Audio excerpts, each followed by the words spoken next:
Good afternoon. My name is Chris Leak, and I'm the chair of the City County Planning Board. I now call to order the November 10th, 2021 meeting, which will be conducted remotely. Due to the state of emergency, all planning board members are also participating remotely. I will now ask our acting planning director, Chris Murphy, to call the roll. Thank you, Mr. Chairman. George Bryan. Here. Melinda Dunnigan. Here. Walter Farabee is out of town. Jason Grubbs. Here. Clarence Lamb. Here. Chris Leak. Here. Mo McCrae. Here. Brenda Smith. I haven't seen Brenda. And Jack Steelman. Here. All right. Thank you, Mr. Murphy. When there is a vote today, a roll call vote will be conducted. Each board member will be recognized and asked to clearly state their vote for the record. All guests participating in this remote meeting, either through Zoom or by phone, will remain muted until recognized by the board for comment. Today's meeting is being broadcast live on TV 13 and is also being live streamed on the city's website. The meeting will also be replayed on TV 13 tomorrow morning at 10 a.m. and Sunday at 4 p.m. Our first order of business today will be the consent agenda. These are items for which the petitioner is requesting withdrawal or continuance, or items for which staff has recommended approval and no one has signed up to speak in opposition. For our public hearings today, each side will have a total of 12 minutes. There is no rebuttal period. Once you have been recognized by the board, staff will unmute your microphone so that you can provide your comments. After the public hearing is closed and the board goes into work session, no one is permitted to speak unless the planning board asks them a question. The items under section B of our agenda will require final action by the elected body, either the city council or county commissioners. As such, votes taken today are recommendations which are considered by the city council or board of commissioners during its review of the request. For special use district zoning request, the petitioner must identify the intended use or uses of the site and give specific details on how the site will be developed. If you are addressing the board today, we would ask that before you begin your comments, please give us your name, address, and zip code for the record. Our first item of business is the approval of the minutes of the October 14th and October 28th work session. Are there any additions or corrections? If not, is there a motion? Motion to approve. This is Clarence, Mr. Chairman. Moved by Mr. Lamb. Second. Jason Grubbs. Second by Mr. Grubbs. Any further discussion? Mr. Murphy, will you please call the roll? Yes, sir. George Bryan. Yes. Melinda Dunnigan. Yes. Jason Grubbs. Yes. Clarence Lamb. Yes. Chris Leak. Yes. Mo McCrae. Yes. And Jack Steelman. Yes. All right, Mr. Chairman, that was approved unanimously. Thank you. I'm now going to recognize Desmond Corley for our consent agenda. Thank you, Mr. Chair and members of the board. I only have one thing to present to you all this evening. So as usual, I'll make sure you all can see what I want you to see.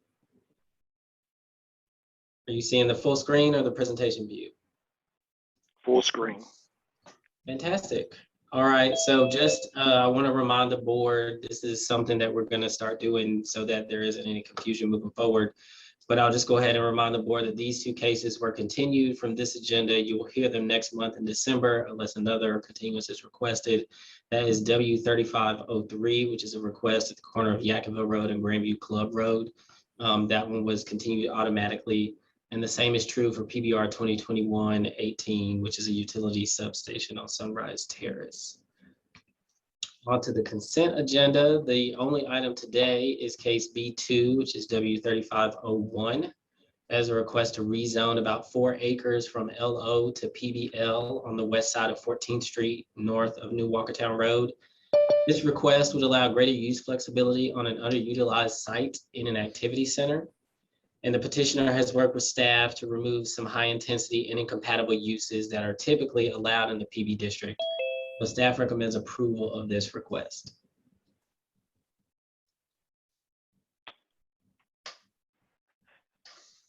Are there any questions for staff?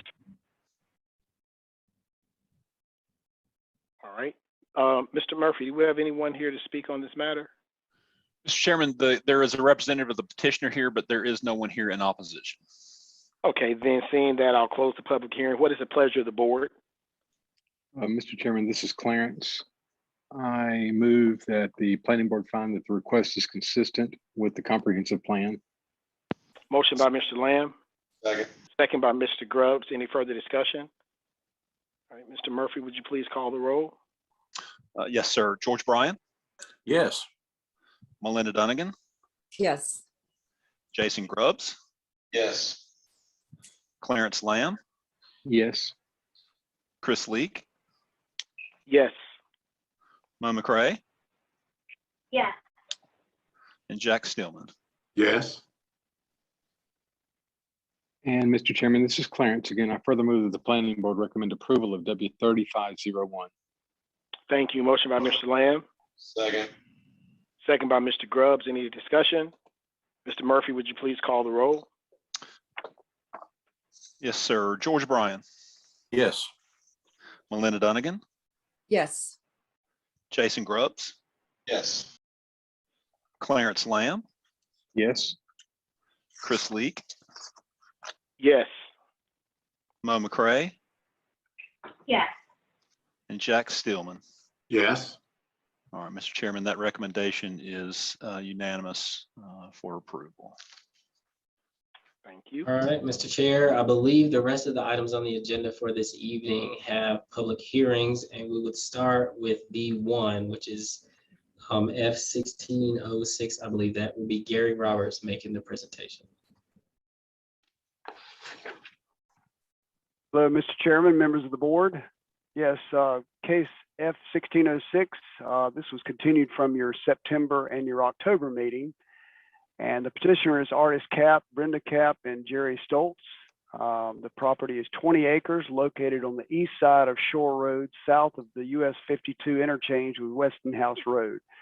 The request is a special use rezoning request from RS9 single family residential to HBS highway business special use for a truck stop. The uses are convenience store, motor vehicle repair and maintenance, fuel dealer, and restaurant with drive-through service.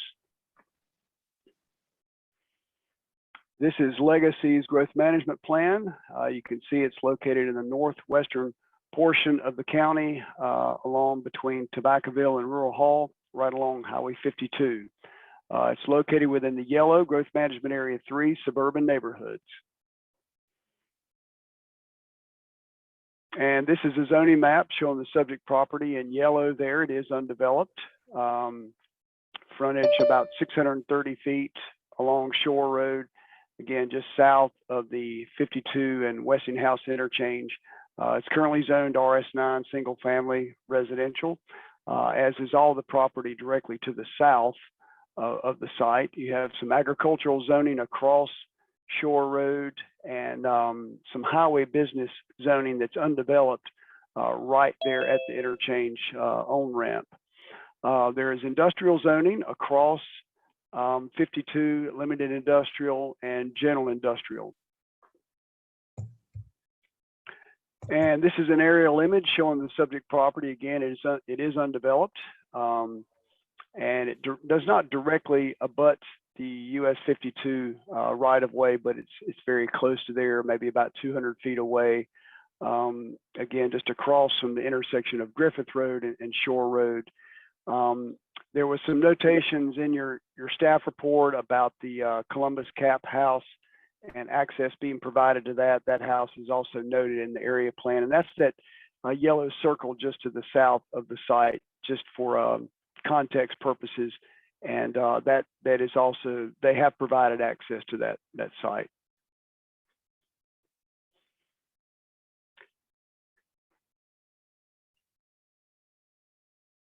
Next image, please. Couple of images on site. This is looking south on Shore Road there at the intersection of Griffith. The site is to the left. Again, it's currently undeveloped. And this is looking north on Shore. The site is to the right, and with the Griffith Road intersection in the background. The property is not within the corporate limits of Tobaccoville, but it is within their area plan, which was adopted in 2013 by the county commissioners, the Tobaccoville area plan update. Just a quick breakdown on the color schemes. Yellow would be recommendation for single family residential. The magenta would be mixture of uses. Blue is for the church there on Griffith, that's the institutional use. And purple would be for industrial use. Across 52, you have the North Ridge Industrial Park. Siemens is located straight north of the site across 52 in the Westinghouse Road area. So this is actually part of about a 265-acre area that's recommended for an attractively and well-designed, comprehensively developed business park. That's all of that purple there that goes south of this along Shore Road. The plan also recommends additional buffering around the perimeter and additional screening along Shore Road. Water and sewer is available to the site, so that does make it prime in regard to this access there at the interchange for industrial use, for economic development, a well-designed business park similar to what we have across 52. So staff is concerned that this property is really kind of the focal point, the entryway that sets the tone for future economic development in this area. This is a highway business zoning request, as I mentioned earlier, for commercial uses that are really designed primarily for the traffic that goes along 52 and not necessarily for comprehensively planned industrial development, economic development. And I also did want to mention here that the village of Tobaccoville, again, it's not in their corporate limits, but they are not supportive of the request.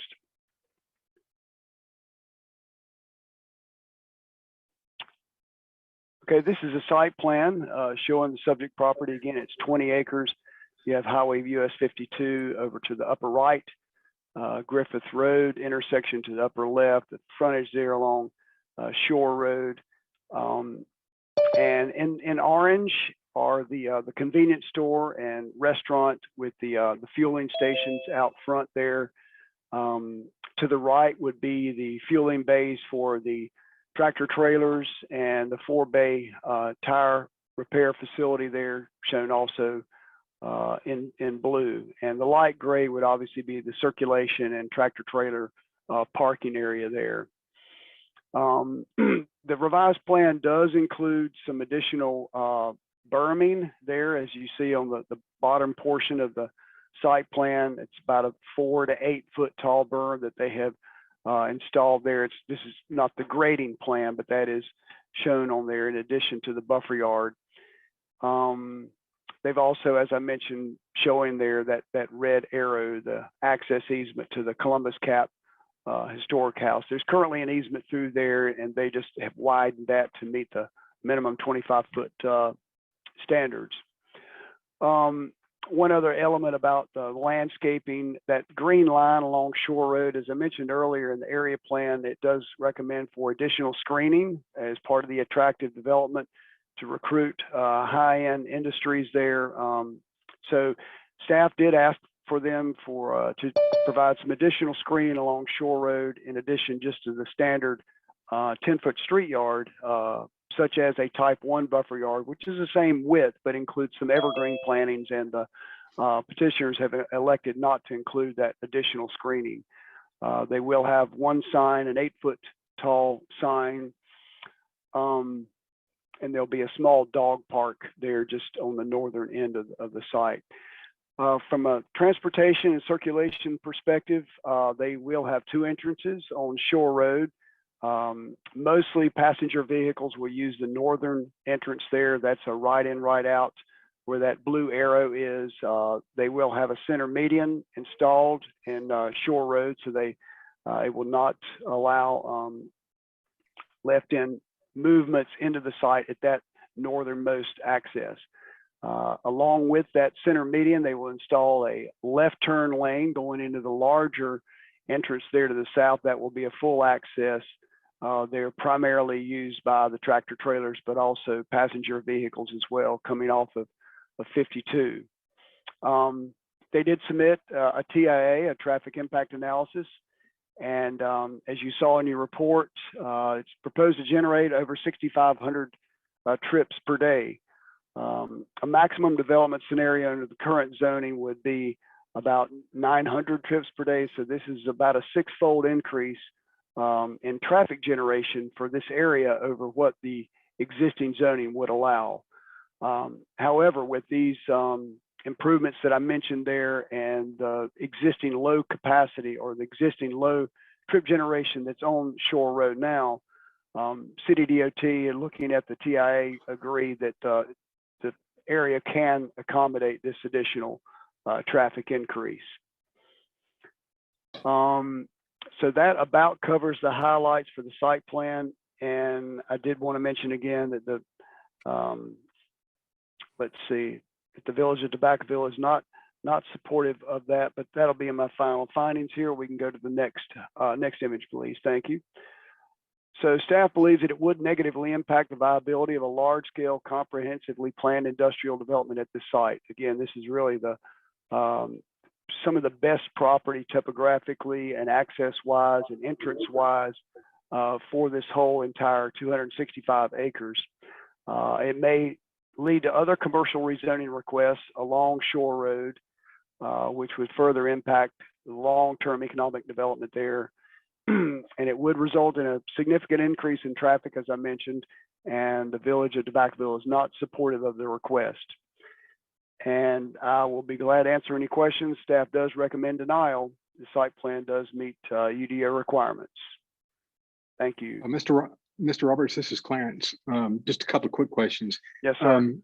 How much of if this were an industrial development that was proposed instead of this retail, how would the trip generation be different if we're looking at a light industrial project? How many trips? And that may be too hypothetical for you to be able to answer. Yeah, I might defer to Jeff Fanzer with City DOT. It is kind of hypothetical. Okay. I remember the case that we looked at on Union Cross Road, which was some medical facilities and warehousing. For the size of footprint of those buildings, it was significantly less. This is probably the highest use we've got, a restaurant with a drive-through and convenience store, but I couldn't say exactly, Clarence. Yeah, but certainly warehousing would be much less traffic impact. But light industrial would be something above that. And then, okay, that's good. I didn't mean to ask such a hypothetical question. My last one is this, I know we wanted to do something comprehensive with this 200 and some acres. Yeah, it looks like the adoption of the area plan was in 2013, I believe. How much have we had any progress in this past 8 or 9 years on, has there been any proposals at all for any industrial development out there?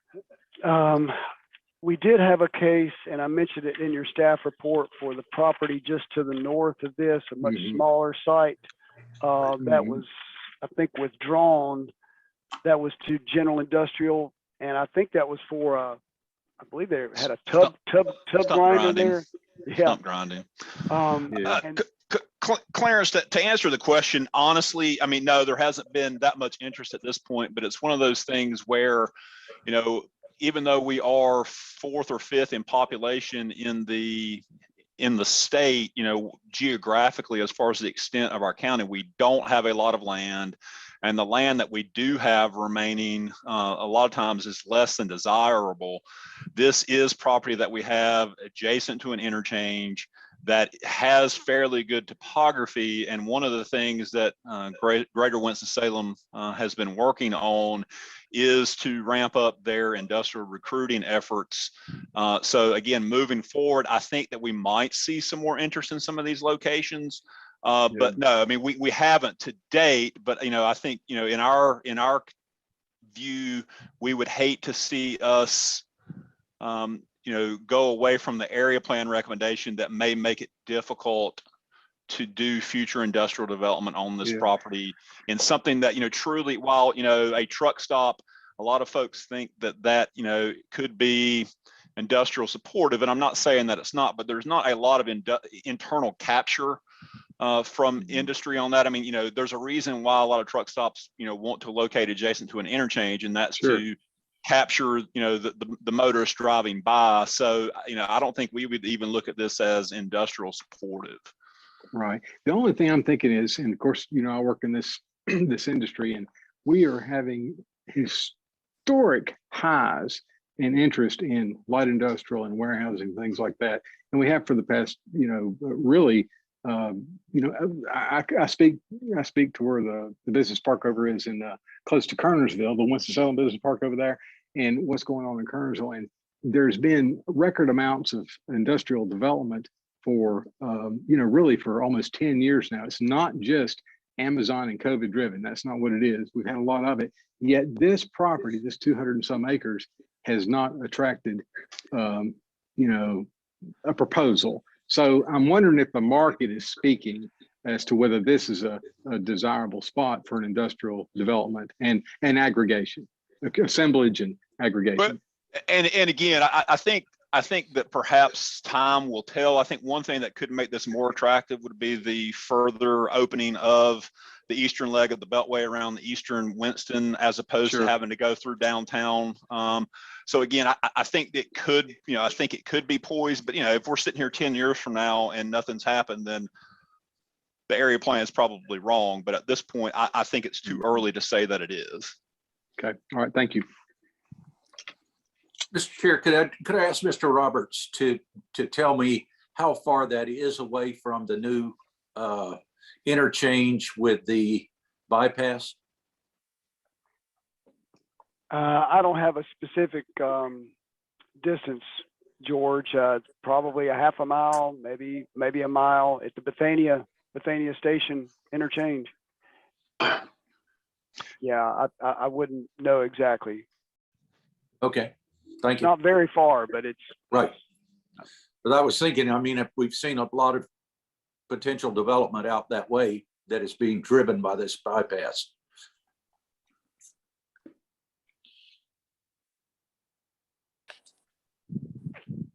All right, are there any further questions for staff? All right, Mr. Murphy, do we have anyone here to speak on this case? Mr. Chairman, we do. We actually have two proponents signed up, and both of them, I believe, are in real estate development for Love's Truck Stop. We have both Jeremy Reese and William Gleason who are signed up, and I'll let them determine what order they want to go in. Okay, if that's the case, I'll open the public hearing as a reminder. And I'm sorry, and there is opposition, but I mean. That's what I thought, yeah. And so we each side has 12 minutes. So who's ever going to speak first, as a reminder, if you could tell us your name, address, and zip code for the record, please.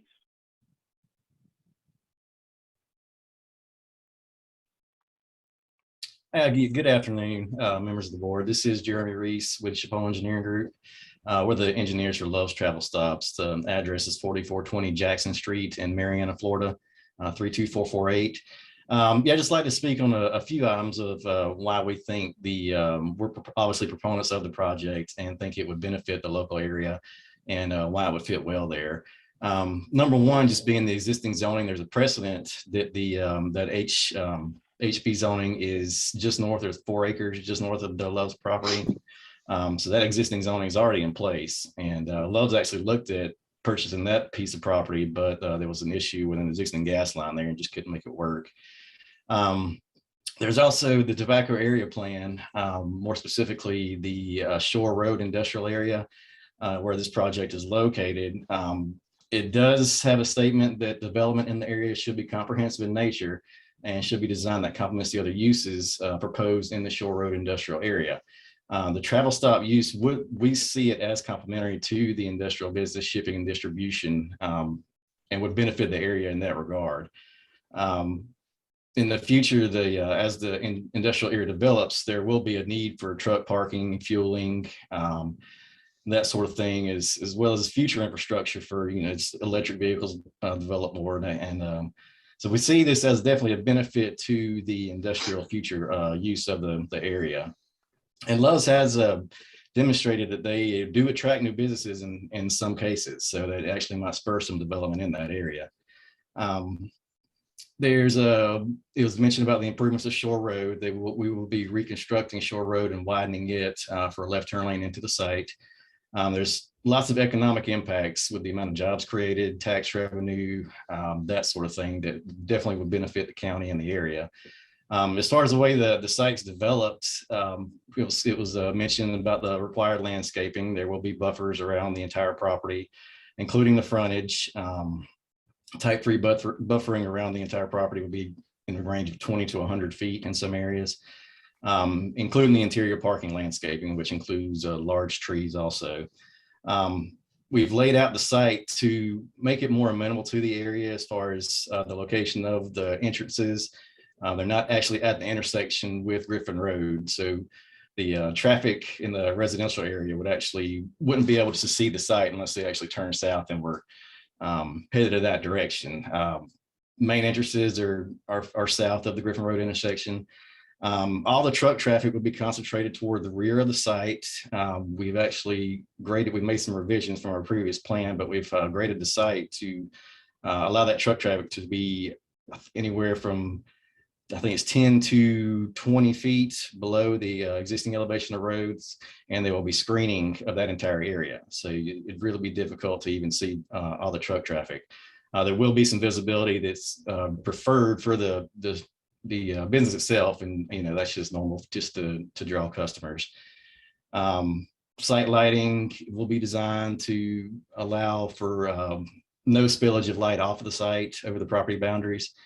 And there will be, as I mentioned, vinyl screening fence for the truck area itself. That'd be in the range of 8 feet tall to further help screen that. And we've been meeting, we've continued the project twice. We've been meeting with the local community there, some neighbors, and we have met all the requests of the neighbors as far as design of the site, layout, buffering. It was mentioned we've added a berm along the southern property boundary where the neighbors, there is some existing residential houses there. We shifted the site around to kind of keep everything away from the local neighborhood and keep everything further away from the road. And like I said, we've lowered the elevation of the truck parking to help with that. So, I mean, with that, we'd be happy to try to answer any questions you have. Any questions or comments?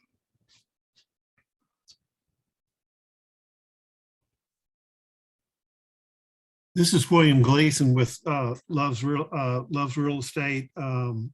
Address is 10601 North Pennsylvania Avenue, Oklahoma City, 73120. And we feel that this use would complement the industrial development at the site. If you look at the remaining property that the seller has, a lot of it is in streams and in wetland back there. And there was another company that come in and looked at a usage that would go in behind us, an industrial with warehouses, and they passed on it because of it just being too difficult for that to be developed down there. The other property along Shore Road that the neighbors have is good, relatively flat land. But we certainly think that we've met all of the neighbors' requests, and we petition the board for approval. Thank you.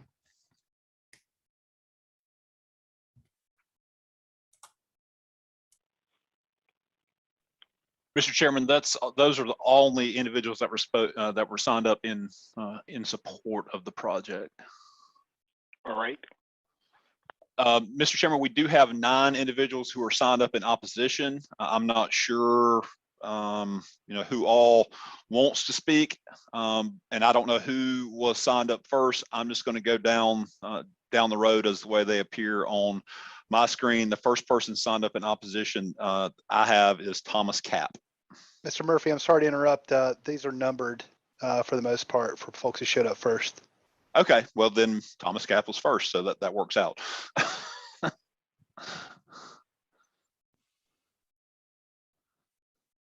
So, Mr. Cap, if you don't mind stating your name, address, and zip code for the record, and keep in mind there are 12 minutes for the opponents. Hello, my name is Thomas Cap. I live at 2051 Cap Farm Road, Rural Hall, North Carolina, 27045. I'm against this. First off, I'd like to state that no one from Love's Truck Stop nor Jerry Stoltz has contacted me about this. Second, Cap Farm Road, I have a court order right away on it, so touching the road is, would be against legal action. Would be, I would follow legal action against anybody who touched that road. So I was next with the traffic problem of this truck stop. That would be impacting my farming operation as I drive farm equipment up and down Shore Road across Westinghouse Bridge. And next, it would be negatively impacting the value of my land, which I have over 50 acres that's part of this industrial site. So that's part of the legacy plan. But, that's pretty much it. I mean. All right.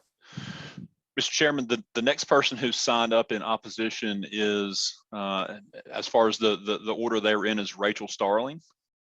Ms. Starling, if you would unmute yourself and begin your presentation and give us your name and address for the record. My name is Rachel Starling, 1690 Griffin Road, Rural Hall, 27045. I know revisions have been made to the site plans. However, the landscape of a truck stop will not be an attractive entrance into the village of Tobaccoville. I live 1,050 feet from the proposed truck stop entrance. Some of my concerns are light pollution, noise, and crime. Light pollution will light up the night sky, and there will be an unsightly high-rise sign in the horizon. There will be noise 24 hours a day from trucks entering and exiting the truck stop. We live on a quiet road in the village of Tobaccoville, and we would like for it to remain that way. From January 2020 through August 2021, there were over 450 emergency or law enforcement calls to the Statesville and Salisbury Love's truck stops respectively. I have reports from the City of Statesville Police Department and the Rowan County Emergency Services 911 Division in Salisbury. A partial list of these crimes include drug violations, motor vehicle theft, forcible rape, aggravated assault, and motor vehicle accidents, including hit and run.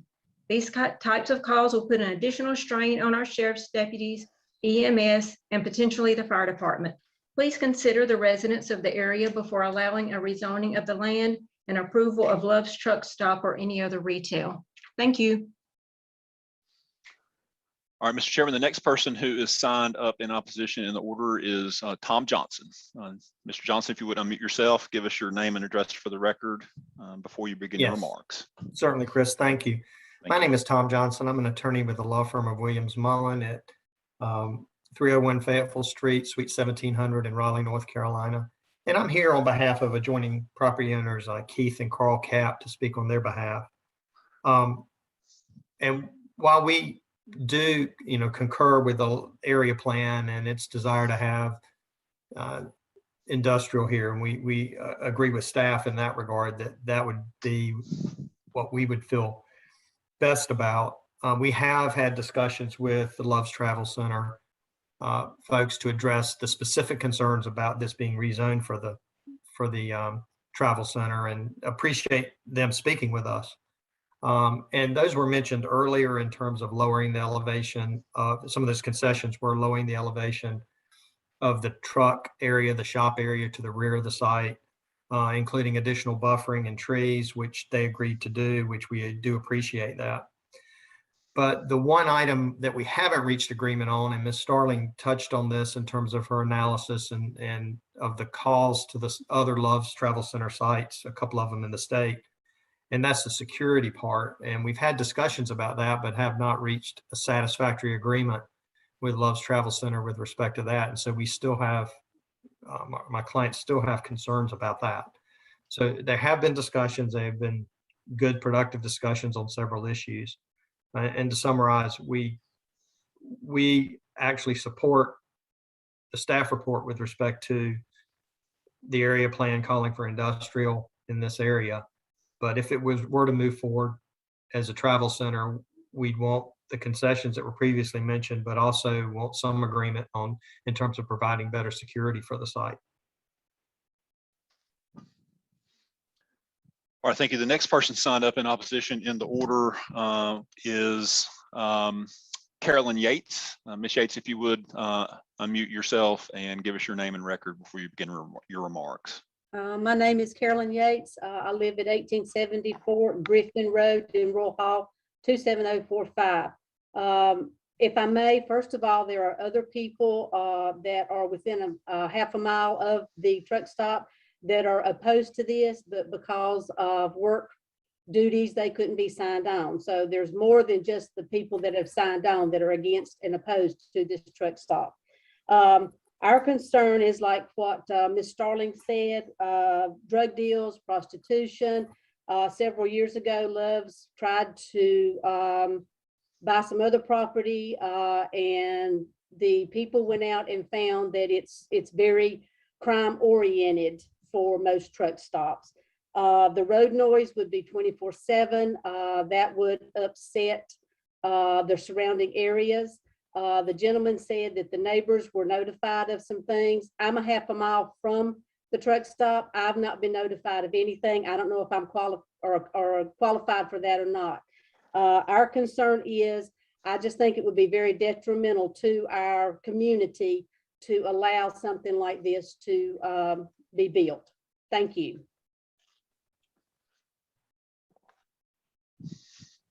All right, Mr. Chairman, the last person that I know for sure is going to speak is Stacy Tolbert. Stacy, if you would unmute yourself and give your name and address for the record. Yes, thank you, Chris. Good afternoon. My name is Stacy Tolbert. I live at 1755 Old Griffin Road in Rural Hall, 27045. I speak on behalf of myself, my husband, my two sons, and other family members who live in the area and were not able to attend today. I'm here today in complete opposition of the rezoning request for Love's Truck Stop. First, I'm highly disappointed in the applicants and the developers of the proposal. They were required to do community outreach for rezoning requests, and they have only approached abutting properties.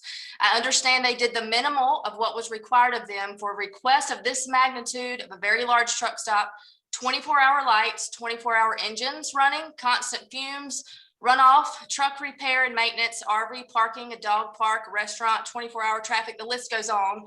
I think a few more families will be impacted rather than just the abutting property owners. I own property approximately 1,000 feet from the site.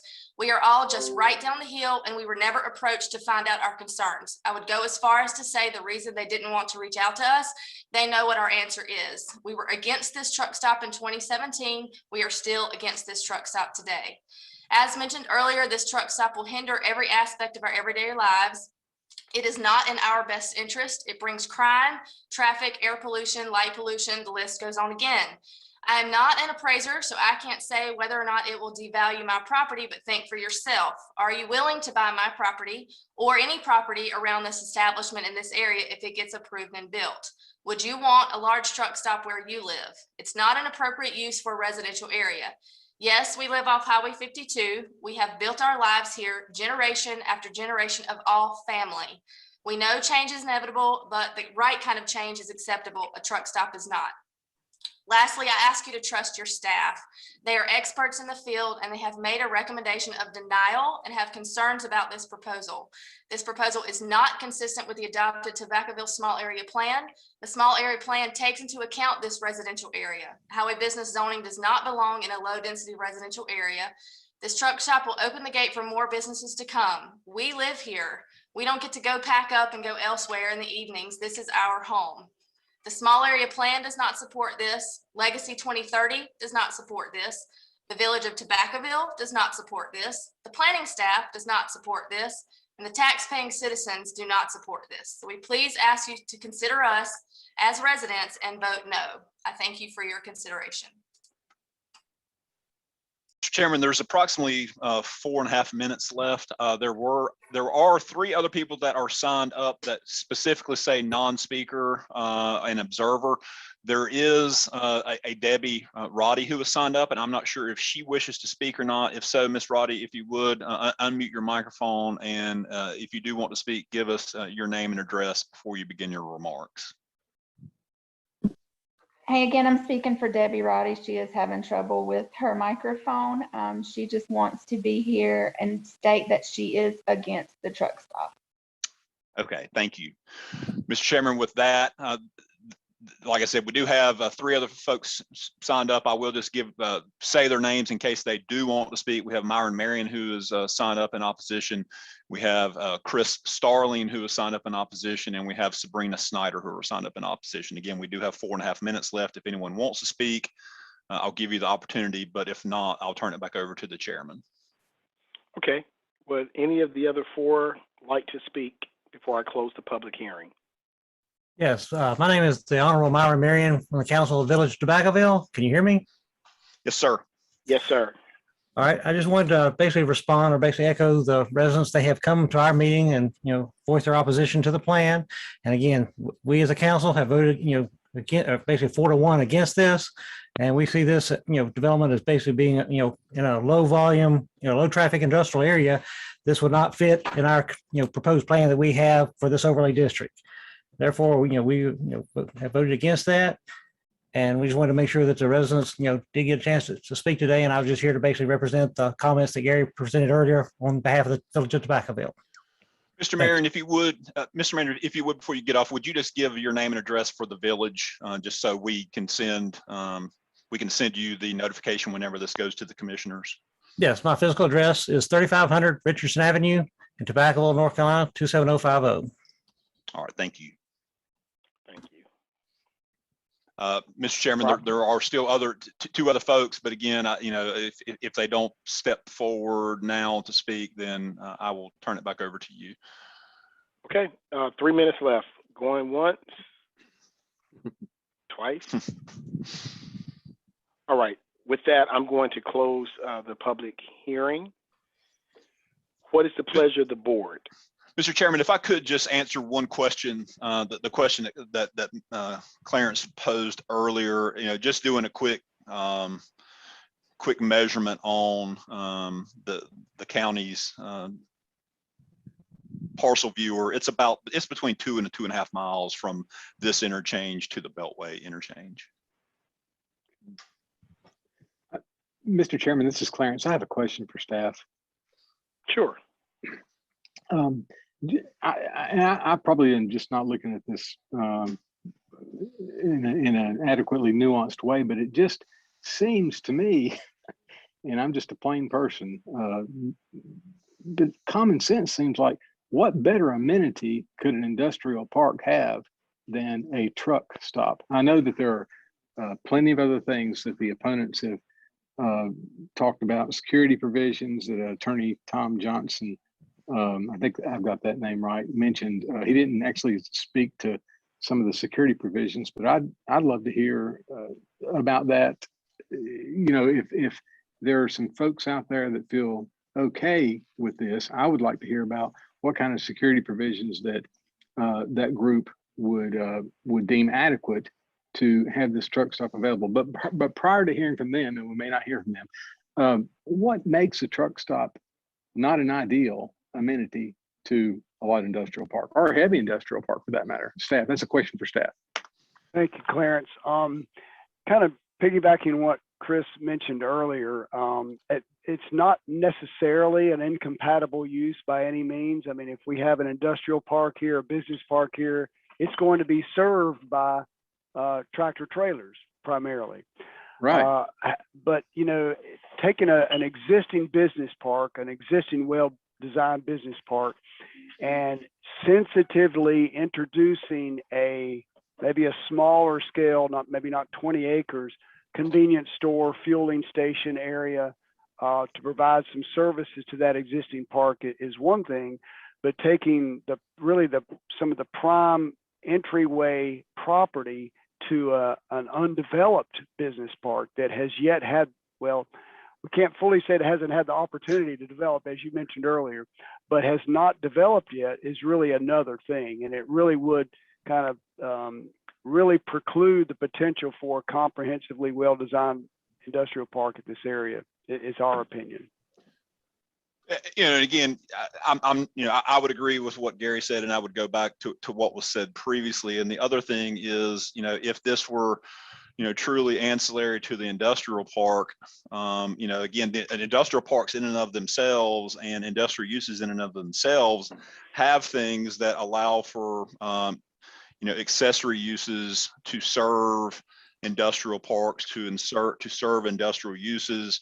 So, I mean, again, if there were industrial park here and, you had, fueling for the industrial park itself that was internal to it, but again, this is a request for commercial zoning that is at this point looking to capture trips on 52. It's not looking at internal capture to an industrial park that isn't there. It's looking to serve the traveling public, both trucks and motorists, and that's not consistent with the industrial use. I mean, again, to echo what Gary said, I think if it's done in a way that is truly ancillary to an industrial park, you perhaps could have some supportive uses. But, essentially, this isn't the design. And as far as I'm concerned, there's not an industrial use for this to support. From a planning standpoint, it's not consistent with the plan, and it's not supportive to an existing industry because there's not industry there. Mm-hmm. I just, I'm sorry to beat the dog to death, but a modern industrial building that gets built today is basically the equivalent of a truck terminal with a large warehouse attached to it. And so the way that it operates, I'm afraid that the neighbors out here don't understand perhaps what an industrial park is. And that's exactly the kind of thing you're going to have with industrial buildings built out there. Gary, you mentioned business park, but that's not really what we're talking about here. We're talking about, business park, I think of some office and, maybe some light industrial, some flex and things like that. But this is designated industrial, and that's going to be light industrial warehousing and maybe some heavy industrial too. And that's going to mean a bunch of roll-up doors on the back of a big warehouse, much like a truck terminal. So anyway, I'm challenged with seeing how a fueling station in the form of a gas station is not an ideal amenity to what's going to be 200 acres of industrial. And if this is Tom Johnson, if I may a minute, I wanted to speak about the security concern because I know Mr. Lamb raised that question. I do have that question for you, Mr. Johnson. Thank you. Yes. Yeah. I represent Keith and Carl Camp, who are in opposition, but have tried to work with the Love's Travel Center to address concerns. And we never reached agreement on security. And the concern is this: some of the other speakers said some of the other travel centers had a call record of a lot of crime. Mm-hmm. And our concern is we understand that in this area of the county, there may be 2 deputies that serve this area. And we feel like there needs to be some sort of security on site to be available to deal with these issues, given the fact that there's not enough coverage from the sheriff's department point of view if there's a security issues, which have been pointed out in the other travel centers. So that's our concerns. And that wouldn't be inconsistent with an industrial site that might have security on it, as you just mentioned. So that's what we were after. We got some of the buffering and some of those concessions, but we haven't reached agreement on security because we haven't gotten specifics on some steps to address that. So, and what you're talking about the presence of a security guard during the dusk to dawn kind of stuff. Is that what you're talking about? Yeah, something like that. Typically, that's where you obviously need it most is dusk to dawn. but we Mhm. haven't been given any specific commitment with respect to that. We've just been told that appropriate steps would be taken, but nothing specific. And so that's where our concern is in that regard for this community. And the community's familiar with the industrial because of what's across 52. I mean, that's been there a while, and Right. that's consistent with the residential nature that's there at this point. Okay, thank you. Mhm.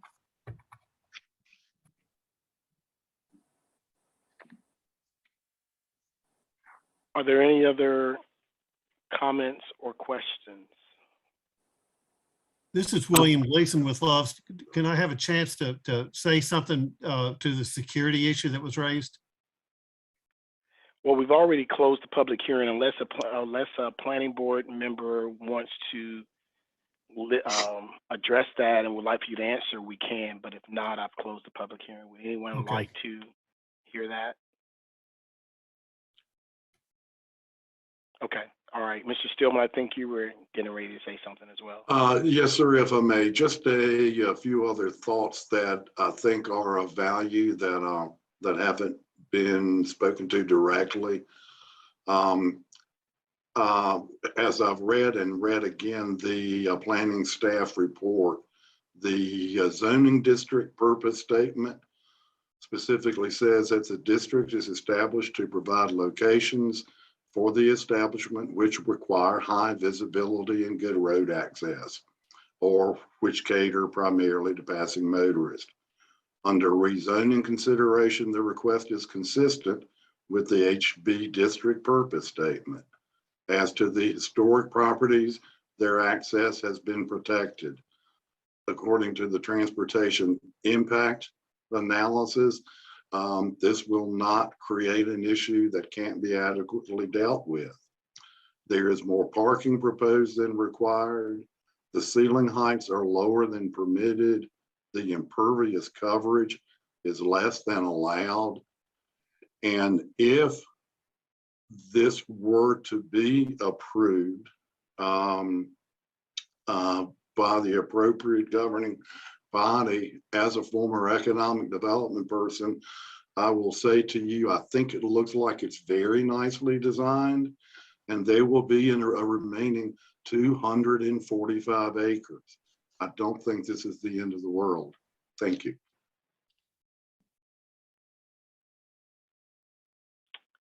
Thank you, Mr. Stillman. Yes, sir.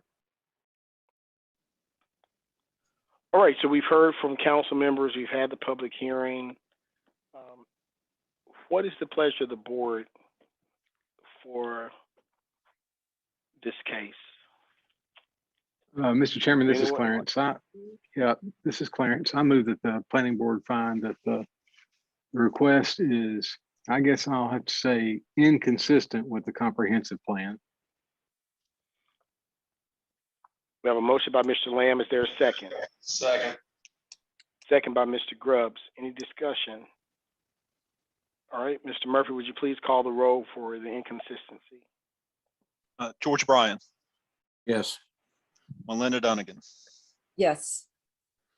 Jason Grubbs, Yes. Clarence Lamb, Yes. Chris Leak, Yes. Mo McCray. Yes. I'm just going to do a quick check. Brenda never came on, did she? I haven't seen her. Okay, just making sure, because I knew Walter wasn't going to be here, but I wasn't sure about Brenda. And Jack Steelman. Yes. All right. Okay, and Mr. Chairman, I'm sorry. I was just saying, okay. All right, Mr. Chairman, this is Clarence again. I move that the planning board recommend approval of F1606. We have a motion by Mr. Lamb.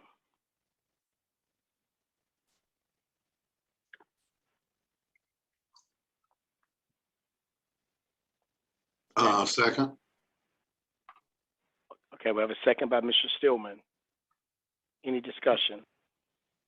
Yes, Mr. Chairman.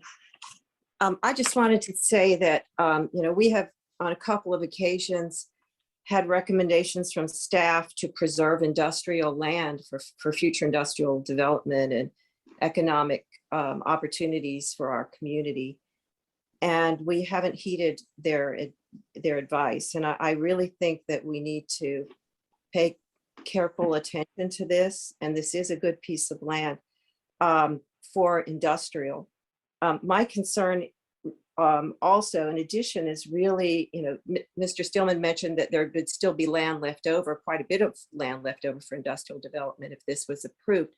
But my concern is really with the potential for this spurring more HB rezonings of some of that land. And then, there's the possibility for losing more of it. So that's why I'm opposed to this. I agree with Ms. Dunnigan. I think this is very similar to a case we had 6 to 8 months ago down in the southeastern part of the county, High Point Road, 311, I-74 corridor there.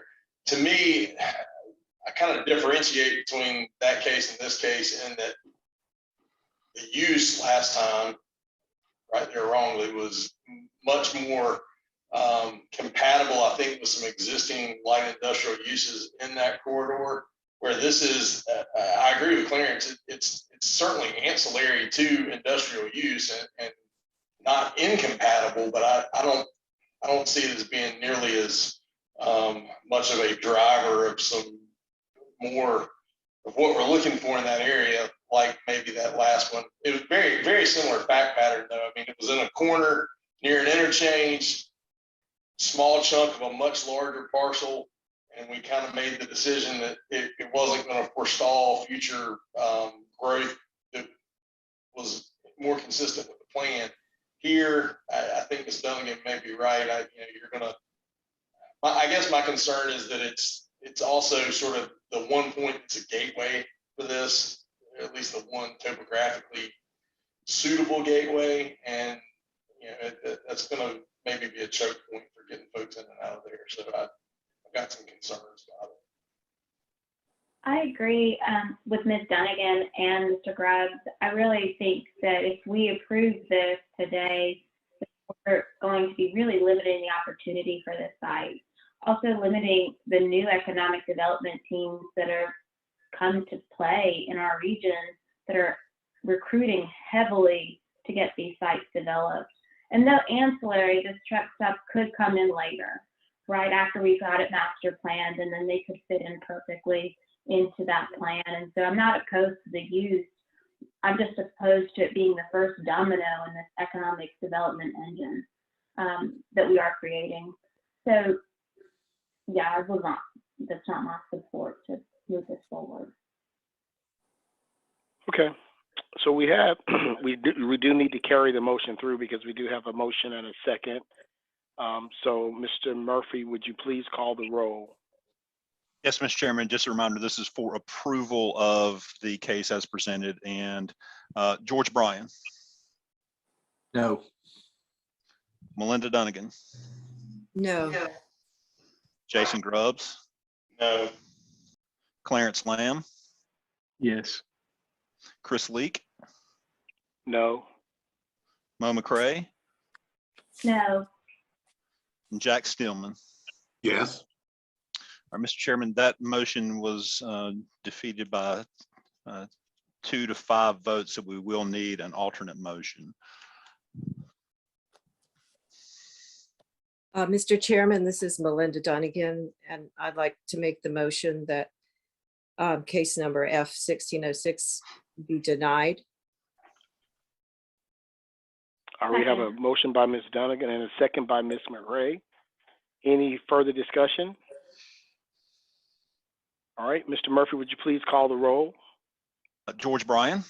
Yes. Melinda Dunnigan. Yes. Jason Grubbs.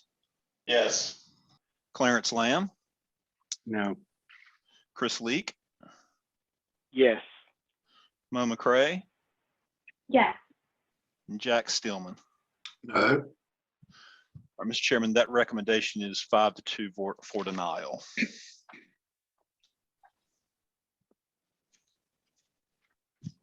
Thank you. Yeah. We'll move to the next case, Mr.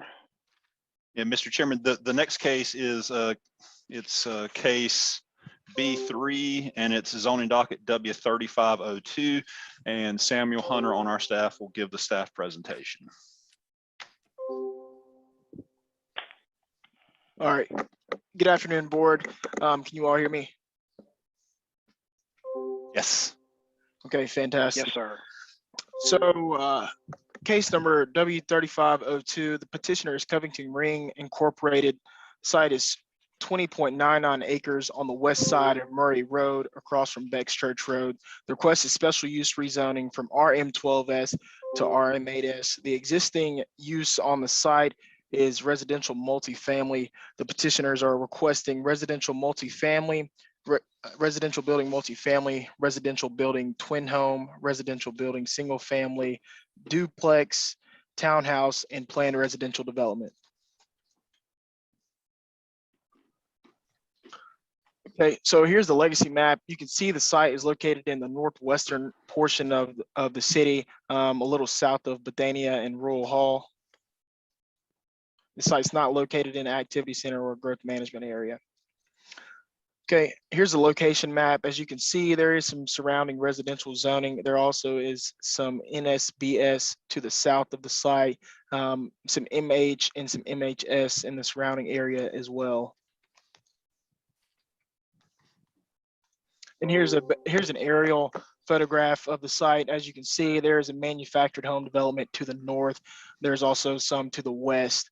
And you can see that shopping center along Shatlawn to the south. Okay, so this is looking north on Murray Road. The site is located to the left there. It's currently undeveloped and heavily vegetated.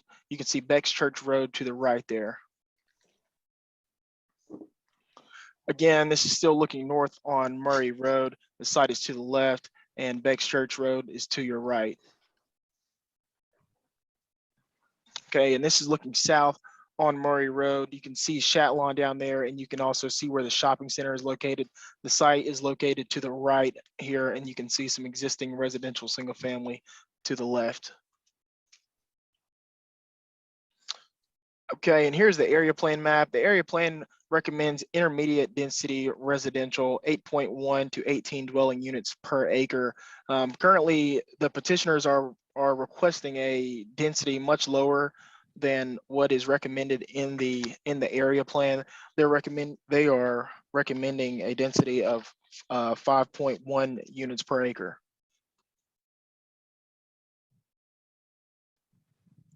Okay, so here's the site plan that the petitioners and the engineers have drawn up. As you can see, they are proposing 107 townhome units in there. All streets internally will be public and constructed to city standards. They have 2 above ground stormwater management devices in the western portion and the southern portion of the site to manage runoff. There's an emergency fire access towards the eastern portion of the site that'll be located along Murray Road. And this will be used for emergency vehicles and any other situations that may come about there in site. There is 2 common open spaces centrally located to the site, and they are providing adequate open space there, much more than what is required as well for the common open space requirements. The site has access to public utilities, and there's also public transit located along Shatlawn, not too far from this site. Here's some elevations on what the proposed townhomes will look like. As you can see, they are proposing driveways and they're going to have garage units attached to these townhomes. Okay, so the area plan recommends intermediate density residential, as mentioned earlier. The proposed zoning is consistent with the surrounding area, and the request will not drastically increase traffic along Murray Road. The request proposes a variety of housing options in the surrounding area. Currently, the zoning RM12S generates almost 300 more trips per day than what the requested zoning district is currently. So the RM12S, as mentioned, does generate more traffic than what the proposed RM8S zoning district will have. Staff is recommending approval for this zoning, and the site plan does meet UDO requirements.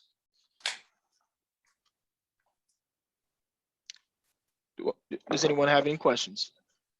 Mr. Chair, could I ask a for Mr. question? Hunter? Yes. Yes, Mr. Bryan. Mr. Hunt, is this a stub road at the end of it on the, what is it, the eastern portion? So they are the western portion? Yes, sir. Along that western, that is a permanent turnaround. They are not proposing a stub to that western portion of the site. They're facing some topographic issues there, and they proved that they cannot meet that stub connection there. Okay. I'm not going to say how many years ago, but having gone to Northwest Junior High, I'm very familiar with this area. Are there any plans from DOT in terms of road improvements in this area in the upcoming years? George, I'll refer this one to Jeff Ansler. I think he is on the Well, call. we can take that on later then if you want to do it then. Yeah. Jeff, are you on the call?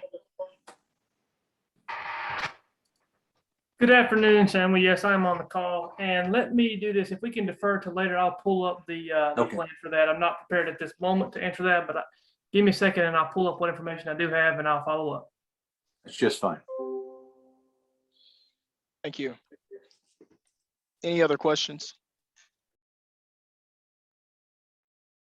All right. Mr. Chairman, Thank you so very much. Go ahead. I'm sorry. Mr. Murphy.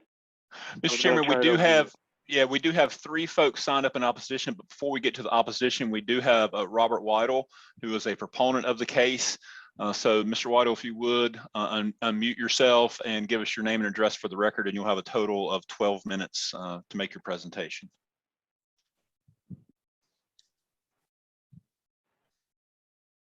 Hey, can you guys hear me? Yes, sir.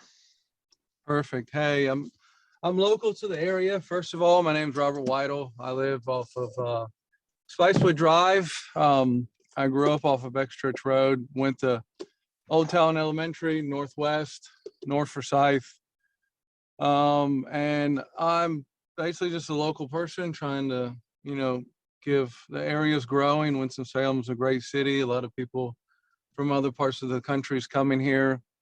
I'm just trying to build nice housing to support the community. And if people are going to develop in my area, might as well be me so I can improve my own areas. So it's pretty short and simple. The current plan, as he said, is much more dense than what I'm requiring. So I'm just trying to be a good neighbor and develop my community with good housing. That's pretty much it.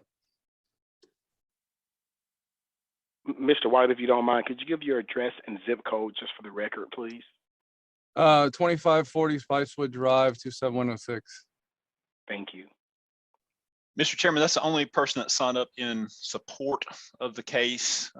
With that, we'll turn to the opposition. The first person signed up in opposition is Mark Kurtz. Mr. Kurtz, if you would unmute yourself, give us your name and address for the record before you begin your remarks. Good afternoon and good evening to the board. Can you hear me? Yes, sir. Thank you. My name is Mark Kurtz. I'm at 4862 Murray Road. Zip code is 27106. I'm the new property owner back here. And basically I'm here not to oppose for or against, just to collect information on what is going to be happening. And you've already supplied the information that I'm looking for. And I appreciate your time. Thank you. All right, Mr. Chairman, the next person signed up in opposition is David Wright. Mr. Wright, if you would unmute yourself and state your name and address for the record before beginning your remarks. Hello, this is David Wright. I live at 2404 Limner Lane, Winston-Salem, 27106. I am here representing a number of neighbors in our Moravian Forest subdivision. I want to speak to, I've had communication with both Samuel Hunter and David Avalos, as a traffic engineer in the city of Winston-Salem, about this issue. Our basic concerns here is the access, the egress and ingress from extending Beck's Church Road into this subdivision. This intersection at Beck's Church and Murray Road is already a big issue. It's a big problem. This would cause, there's a minimum of 200, if there's 107 units, that's a good minimum of 200 cars potentially a day added to this very busy area. The pictures that were made obviously were probably made maybe at 1 o'clock in the afternoon or 10 o'clock in the morning. This is an area that is just a crunch point, and because of issues on Chatillon, I've asked about the necessity. Obviously, it's not going to have there's no trigger for a comprehensive plan for this area, but all of us have had near accidents at this corner. People either disregard the stop sign or they think that the people are turning northbound on Murray onto Beck's Church, and many of us who are coming north further on Murray are routinely pulled out in front of. We've had near accidents, and every neighbor I've talked to has the same experience. My wife and I have had the same experience. And so we're concerned because the plan right now calls for turn lanes into the subdivision. And the problem with turn lanes is it's going to exacerbate what is already happening at that corner. There's already confusion at that corner.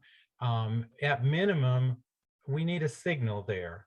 I understand that there's only money or the developer is only being required to pay for planning for a signal. That planning for a signal is not adequate. The other option to us, many of the people that I've talked to, seems that why not require it to go out on Chatillon? There is a turn lane on Chatillon already in place. Obviously, there probably could be property issues there too, but this is a crunch point, and there's school traffic from both Northwest and from Gibson.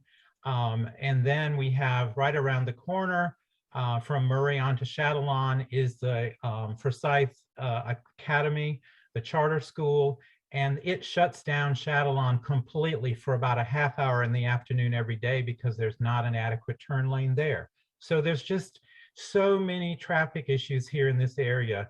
And I realize that this is a rezoning for less density housing than it's already zoned for, but the traffic patterns, the transportation for development in that area is just not adequate. Thank you very much. Mr. Chairman, there is one other person who is signed up, and that's Amy Snyder. She did indicate she may elect not to speak, but Ms. Snyder, if you do want to speak on this item, if you would unmute yourself, state your name and address for the record, and before you begin your remarks. Yes, my name is Amy Snyder. I live at 5415 Beck's Church Road on 27106 is a zip code. Our family has lived here for many years, has built the house that we live here at the corner of Beck's Church and Murray Road. There is a lot of traffic issues that do arise, just like Mr. Wright had just said. All of that does. And we started this meeting today at 4:30. The traffic was backed all the way halfway down Beck's Church Road because of the stop sign. When you're trying to turn right or left, I don't know how many times I've heard a car slamming on its brakes, people honking the horns and everything at the stop sign up there because nobody cannot drive correctly because there's too much traffic already. I have to deal with this every day coming in and out of my driveway with the safety of my children that I have to take to and from school. I can't even get a bus to stop here because it's too unsafe for her to even try to get on the school bus. But I do really think there needs to be some type of a stop sign, more issue, something else besides a stop sign there to have these homes there. I wouldn't mind having the homes there if there was a lot more help with the traffic that's already existing here between Chatillon and Northwest schools and everything here. Another 100 houses would increase this much more traffic. And you're more than welcome to come and sit in my driveway at 4 o'clock or 3 o'clock in the afternoon and watch the traffic back up for half a mile down Beck's Church Road. So I would like to ask, how would they get into the property from Beck's Church Road when they need to go straight across the street? That would be, seems like that would be more of an issue of having to come down Beck's Church Road to get into the neighborhood. So that would be my whole thing, is the whole traffic. But thank you for listening. Mr. Chairman, that's all the folks that are signed up. You know, when I do my search for the case, there were only 4 folks for this case signed up. I'm not sure if there's anyone else out there. You may want to give a final call and just see. Is there anyone else in opposition who would like to speak? All right. All right, seeing no one, I'm Josh Snyder. I reside at 5415 Beck's Church Road. Just to mirror what my wife said, my grandmother built this place back in 1960, and the main issue, we don't object to the housing development being built. It's more or less a traffic issue. As she was stating, you know, it piles up on Beck's Church Road now in the mornings and even in the afternoons when school's letting out, and not even regarding to school. It's when people are getting off of work. They come up Beck's Church and they sit there, and it backs all the way down Beck's Church Road. And I remember years ago, my grandmother got, I think, a letter. I don't remember who it's from. Somebody spoke about the roads construction earlier. And it was supposed to, I think Murray Road was supposed to have been 4 lanes at one time, part of the Northern Beltway. I don't know if that's still going to happen, but that's the main issue, with something would have to be done for the traffic, because it like Mark said, it creates a confusion for people. And that's it. Thank you, Mr. Snyder. Okay, if there's no one else to speak in opposition, I'm going to declare the public hearing closed. Any discussion from the board first? Yes, I still wanted to hear from Mr. Fansler. Right, that was my question. I couldn't hide from you Mr. guys. Fansler, are you prepared? So this is Jeff Vander, Winston-Salem DOT. Yes, Mr. Bryan, directly to your comment, Murray Road, that we do not have a project plan for Murray Road. Let me speak to the comments that we've heard tonight about the issues at Beck Church. Winston-Salem DOT has done studies in the past at that intersections. We are aware of the comments you have heard of specifically AM and largely the PM peak issues with the issues of the stop sign controlled intersection there and delays that motorists often experience. So with that being said, we have done traffic analysis, and the traffic signal is on the radar for Winston-Salem DOT as we move forward. This is an existing condition today as we work through this analysis. What we do have is good alignment with the intersection, which would provide opportunity for good signalization if we can make that work, should it meet the warrants. Let me pause there. We have to meet traffic signal warrants. So that is what's under review by Winston-Salem Department of Transportation. Right now, there are a number of warrants that could be met that do apply should they have the traffic volumes or crash history to meet those warrants. So one of those being peak hour, which will likely apply here, given that there are certain hours of day where traffic is the most heavy, where there are those extensive delays. So all that being said, Winston-Salem DOT is coordinating with this developer, with our department and NCDOT on potential improvements at this intersection. And I think right now that is the best path forward. But as you've already heard mentioned, this site was under the threshold for a formal traffic analysis, given the traffic that they would generate will not significantly impact what's already there. So keep in mind, there is a traffic problem that we are aware of and we are working to remedy, but this site will not exacerbate that to the point where any more undue burden will be put on this developer. I hope that answers your question, Mr. Bryan. Well, it does. Is there no way to access through other property, Shadowlawn? Because I mean, I ideally would have liked to seen this developed at 18 as planned, but the rest of it is sort of locked in. Is that what the deal is? That's a good question. I'm not sure. I do think there's some topographic issues for connection, but I don't think that our department has looked at other connections to Shadowlawn. I'll defer to planning on to that. Yeah. So I own a street that is to the south there. That is a private road, so it would not be publicly maintained. There would not be any cross maintenance. There's also some property that divides the property of subject here and some other property to the south. So there's no opportunity for connection to the south. Again, to the west, topography is a major issue for that connection to the left. We've looked at all options. We've tried to come to some type of conclusion, and there's just no other opportunities for connectivity with this site. Thank you.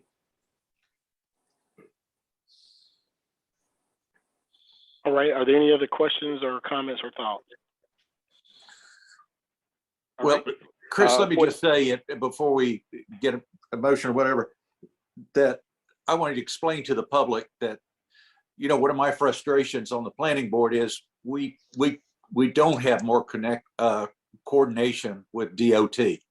That DOT operates over there, planning board operates over here, and that is a tough situation to be in oftentimes. So I hope the public understands that, and I hope they continue to put pressure on DOT.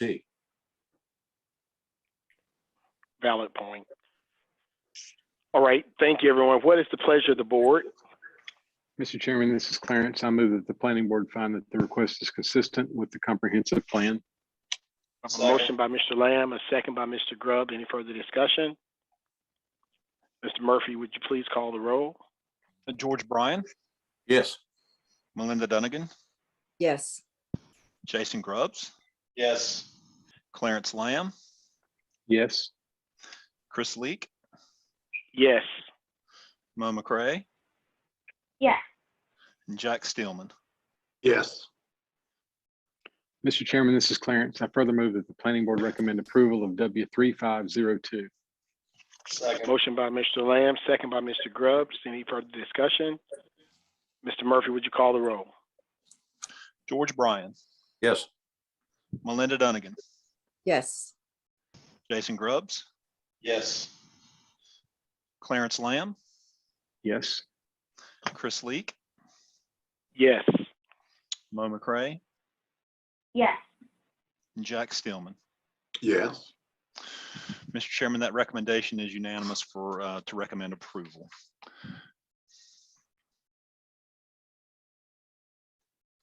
And with that, Mr. Chairman, I believe we are to item B5 on your agenda, which is UDO CC 15. And with that, I'll turn it over to Amy Crum to begin the presentation.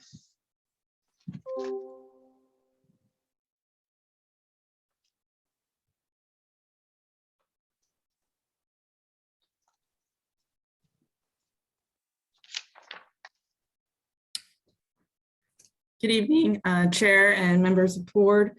I'm here to talk about CC 15. The petitioner is the Planning Development Services staff, and we are requesting to amend chapters 5, 6, and 11 of the UDO relating to definitions of dwelling unit and dwelling accessory, as well as parking standards and provisions for dwelling accessory attached and detached. Background information, accessory dwelling units are small secondary dwelling units on the same lot as the principal structure with similar amenities as a standard house. ADUs have been allowed by the Winston-Salem zoning ordinance since as early as 1930, but were subject to occupational requirements, limiting the occupancy of those ADUs to relatives, adopted persons, dependents, or servants of the property owner, as well as to individuals over the age of 55 and handicapped persons. Prior to 2017, attached ADUs required staff approval and detached ADUs required a Board of Adjustment approval. In September 2017, after much input from the community over a couple of years, City Council adopted a version of the ordinance that retained the existing ADU regulations, removed occupancy requirements based off case law out of Wilmington, changed the approval process to special use district rezoning. Since this ordinance amendment, only 2 ADUs have been approved, and those happened this year. One was approved earlier this month and one was approved in the springtime. In fall 2020, City Council asked staff to research best management practices for ADUs. Staff presented their findings to the Community Development, Housing, and General Government Committee of the City Council in April of this year. Based on these findings, City Council asked staff to review and propose amendments to the current provisions to better meet affordable housing goals within the city. As such, this amendment is a 21-22 work program item. After review of other ordinances, staff determined that current provisions are not in line with our peer communities. The proposed amendment would simplify the ordinance and bring the provisions in line with our peers. The amendment maintains attached and detached distinction, changes to the specific ADU provisions, such as approval process, setbacks, and size limitations, impact the city only. Changes affecting the county relate to definitions in a cleanup amendment to section 5.3.1. Regarding the changes to definitions, one is to revert back to the original definition for dwelling unit. Basically, when UDO Clear Code was adopted, the consultant at the time pulled the definition from the watershed regulations instead of the general definition for dwelling unit. It's pretty much the same language, but we just want to clarify that and clean that up. Also, and we're removing the word occupancy from the definitions of dwelling unit accessory and attached and detached, as that is no longer relevant. Regarding section 5.3.1, this actually deals with accessory structures. We are adding a phrase regarding the statement of principal use. Just to be clarify that, and then we're changing Director of Inspections to Director of Planning and Development Services because the Director of Inspections position no longer exists. Again, these are the only changes that will impact the county.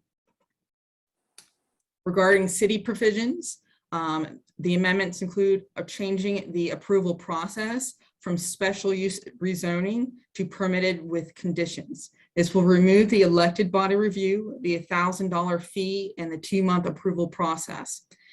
Zoning staff will be able to approve ADUs if the specified conditions are met.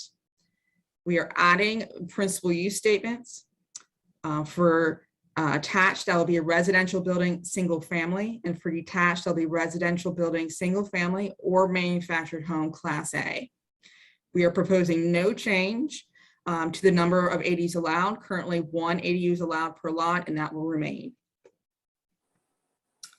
Regarding parking, we are proposing removing the 1 off-street parking space requirement for ADUs. And so essentially there would be no additional parking required for either the attached or detached ADUs. And this follows best management practices that we found within our research presented to council. Setbacks, we're proposing no change to the attached ADU provisions. For detached, currently they follow the accessory structure provisions. We are recommending that we provide a provision for new detached ADUs that would be 5 feet from side or rear property lines. And then for conversions of existing accessory structures, they would have to comply with NC building code regarding setbacks. We also have a provision stating that no ADU shall be placed in front of the front facade of the principal. Regarding size, again, no change to the attached provisions. Right now, that is 50% of the heated floor area of the principal structure, not to exceed 1,000 square feet. Detached, we are recommending a 70% of the total floor area of the principal with 1,000 square foot maximum. No matter the square foot of the principal, 576 square feet would be allowed. Regarding height, we are adding the provision that an attached ADU cannot exceed the height of the principal structure. And for the detached ADU, we're amending to 25 feet maximum. Currently, detached ADUs follow that of accessory structures, which was at 17 feet. Other changes include removing the structural requirements for attached ADUs, this regard to placement of doors and stairs, as well as the placement of utilities. These are items we don't really look at, some based off design factors, which we don't look at, as well as we don't get involved with utilities and the placement of utilities. That is based off of the discretion of the utility company. Regarding other changes to the detached provisions, we are adding a permanence provision, which will require a permanent foundation, and we're prohibiting the use of RVs, campers, and trailers to be used as an ADU. We are removing the use of manufactured homes class A and B as an ADU simply because of size. Currently, a class A manufactured home over less than 1,000 square feet does not exist. I think the smallest is 1,200 square feet. To summarize, the Legacy 2030 Comprehensive Plan highlighted ADUs as a way to provide creative housing options that accommodate the growing population and promote infill development, age-friendly communities, and gentle density. The Winston-Salem Forsyth County Housing Study and Needs Assessment and the Winston-Salem Affordable Housing Coalition identified revisiting the ADU ordinance to aid in addressing housing needs, particularly regarding affordable housing. The Affordable Housing Coalition has endorsed this amendment, and you should have a letter of endorsement in your packet or have been sent it. Again, only 2 ADUs have been permitted under current ordinance provisions, and staff believes that the proposed provisions will bring the UDO in line with peer communities. Again, we recommend approval. With that, I'll answer any questions.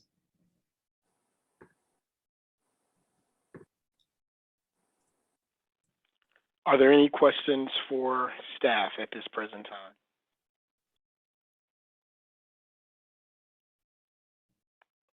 All right, thank you, Ms. Crom. I don't see any questions at this present time.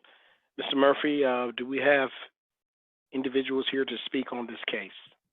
Mr. Chairman, we do. We have, let me go back and just make sure what we have still in here. No, we have 2 folks signed up in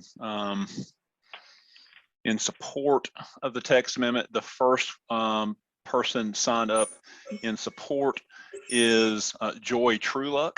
Ms. Trueluck, if you would unmute yourself, state your name and address for the record, and before you begin your remarks. Chair, let me say, I'm sorry, I wanted to ask Ms. Crum some before she disappears off of this. You know, this is sort of an off day and a Veterans Week and whatnot. We're having an off meeting here that maybe the public isn't as aware of. But I wanted Ms. Crum to be absolutely clear. You said that this would affect the city and not the county. Yes. Are there any other people this ADU UDO amendment would not affect within the city? No. So if you are a property owner with a property that has with a stated principal use of single family, residential, or manufactured home class A, you could basically seek to do an ADU if you're within the city limits. You can still do an ADU within the county. You would just follow the existing provisions. In that. What about neighborhoods with HOAs? That would be dependent on the HOA. Some of them allow them, some don't. We do not. So that would be another category. Well, from our standpoint, it's not another category. That's a discretion of the HOA, which falls outside our purview. Basically, the city does not get involved with those. And ADU and HOAs can change their covenants, which they have done in the past, to allow things like sheds when they weren't previously allowed. They can amend those. So it's at the discretion of the HOA, and some HOAs do allow them. So, what about historical districts? They would, I mean, it depends, you know, of a locally designated historic district, obviously you'd have to follow the guidelines in place. But if it's National Register, they would simply would be allowed as long as you meet the provisions. But Old Salem, West End, would they allow it? Yes, as long as you'd have to go before the Historic Resource Commission and follow the guidelines. Okay, let me ask another question. If it's an attached additional dwelling unit, is will that affect the tax value of that particular house, or how will the city gain more money for infrastructure from that? That's I imagine it would impact the tax value, but that's an assessor's just, question. I can't answer that, but I would assume it would impact the overall taxable value, just like any other improvement to the property would. And would potentially bring in more tax? I would assume so, but I can't say for Or is certain. that based on square footage? That's what I don't know. I'm trying to figure out how this works. I mean, basically the permit, the tax office gets all of our permits that we issue. I can't remember if it's monthly, quarterly, including, change outs on HVAC, bathroom additions. I mean, that they get that, and then they use that as a basis for, potential reevaluations. But that's not, again, we're not appraisers, so we can't say definitively, how they would look upon that. But, again, I would assume that if you were going from 1 unit to 2, that may impact your property value, but we can't speak definitively on it. Yeah. Thank you. Sorry, Mr. Chair.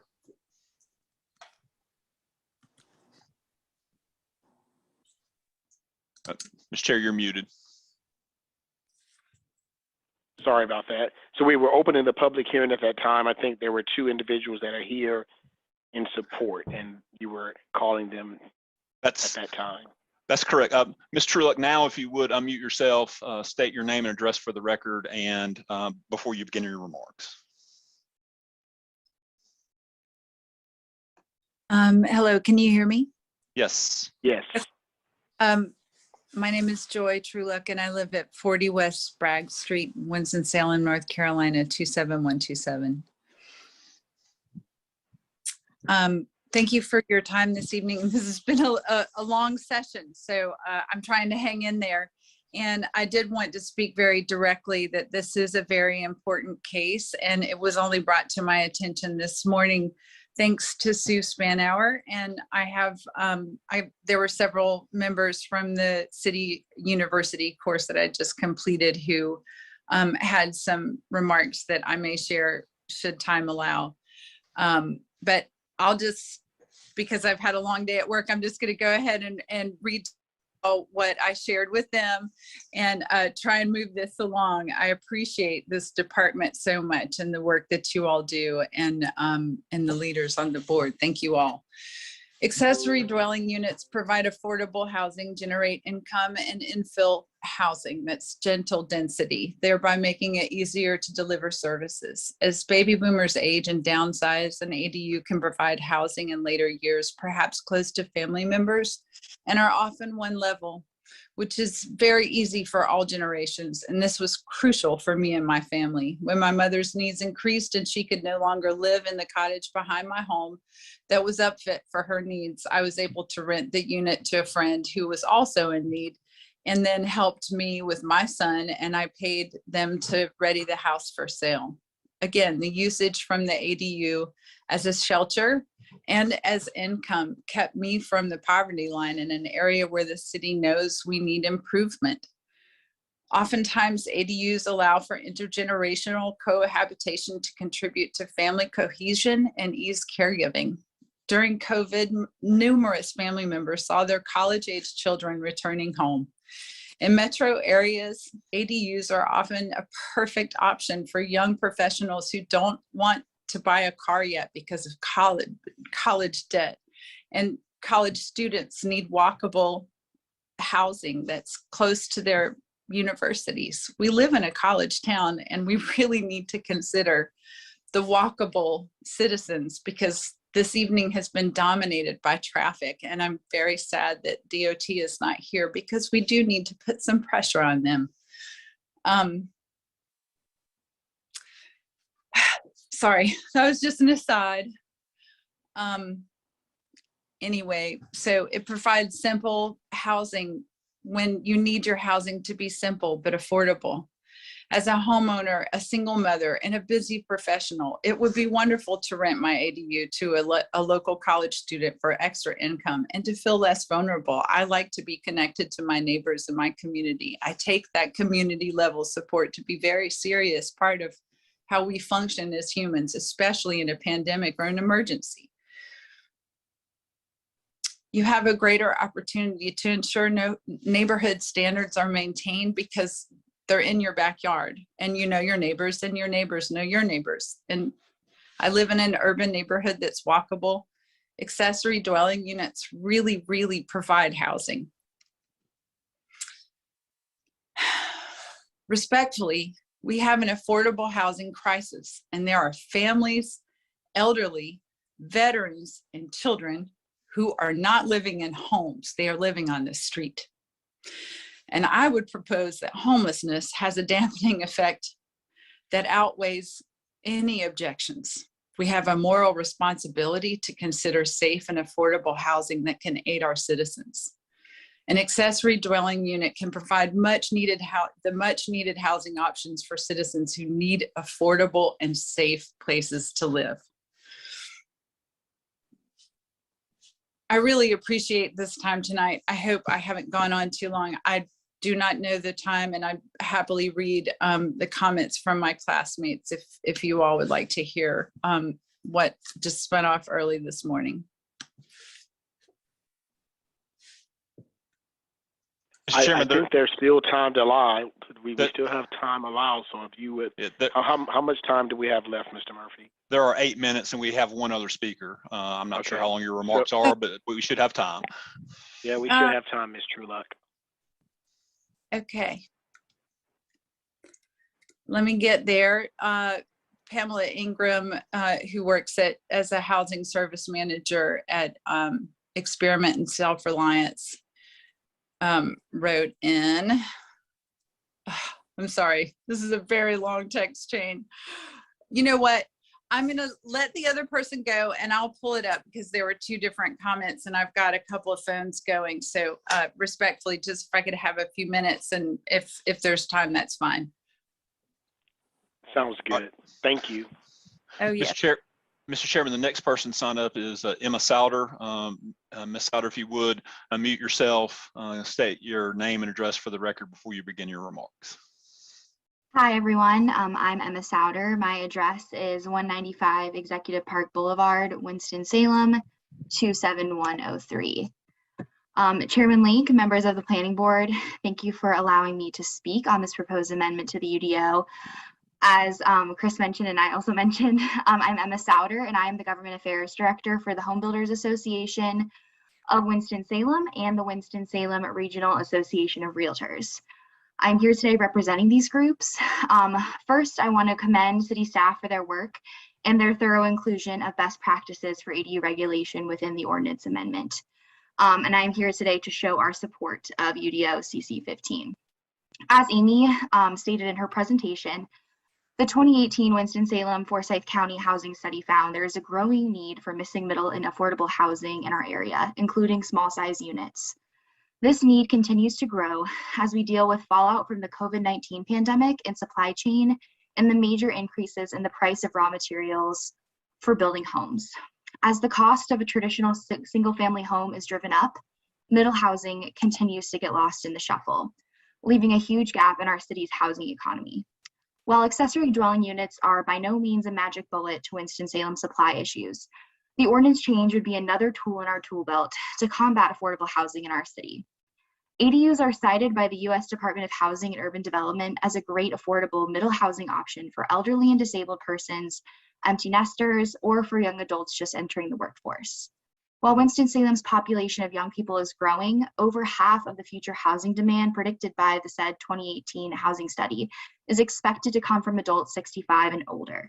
Many adults look to downsize as they age, which then again takes from the supply of affordable middle housing options available to younger families in Winston-Salem. Allowing for aging in place through the availability of ADUs would lend itself to an increased middle housing supply in our city. Lastly, while ADUs are a great tool for our city's affordable and missing middle housing crisis, they are not for everyone as they can be costly in some situations. This is important to keep in mind, as while the rent of an ADU may be affordable and these units are a great tool to combat our crisis, it is unlikely that ADUs will be springing up in every backyard. In conclusion, we urge our planning department and our residents We urge you to give our planning department and our residents opportunities to add diversity to the Winston-Salem housing supply. Accessory dwelling units not only add to a more diverse housing supply, but can help young families starting their housing journey or allow others to live close to their families as they age. To reiterate, our housing study found serious deficits in Winston-Salem's supply of missing middle housing. Allowing better access to ADUs is an essential step in the right direction for addressing this ongoing crisis in our city. Thank you for your time. Mr. Chairman, we do have about 4.5 minutes left. That's the last speaker we had signed up in support. I'm not sure if Ms. Truelock has her comments pulled back up, but if so, you may want to turn it to her and or see if there's anyone else who is here in support that's not signed up specifically. All right, thank you. Ms. Truelock, are you ready? Or if not, I can open up to see if anyone else would like to speak in support.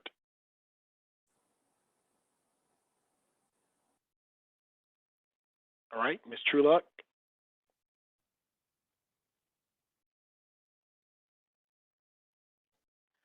All right, Mr. Murphy, then I'm going to turn it over to you for opposition. Make sure I'm not muted. Mr. Chairman, we do have 4 folks signed up in opposition, and I'm going to call them in the order that they were signed up. The first speaker signed up in opposition is Carolyn Highsmith. Ms. Highsmith, if you would unmute yourself and state your name and address for the record before you begin your remarks. Good evening. I'm Carolyn Highsmith, and I live at 3335 Anderson Drive, 27127, and I am representing the Winston-Salem Neighborhood Alliance and the Conant Hills Community Association.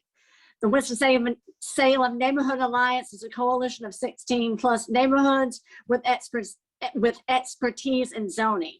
And we are requesting that the planning board postpone its decision-making for 1 to 2 months until community information meetings about this UDO can be held by planning staff so that city residents have a process that is not rushed and where they have maximum opportunity for community dialogue and input. We also ask, where are the safeguards in this proposed UDO protecting the integrity and character of our neighborhoods when the elected body process is to be eliminated? At least with the current 2017 version, less restrictive ADU standards can be considered acceptable when the city council and elected body is required for the approval of ADUs. But with this 2021 version and its new permitting approval process, ADUs will automatically be approved by right. And then by default, this version is effectively rezoning all single-family residential areas to multifamily residential without the benefit of a comprehensive multifamily and mixed-use urban plan.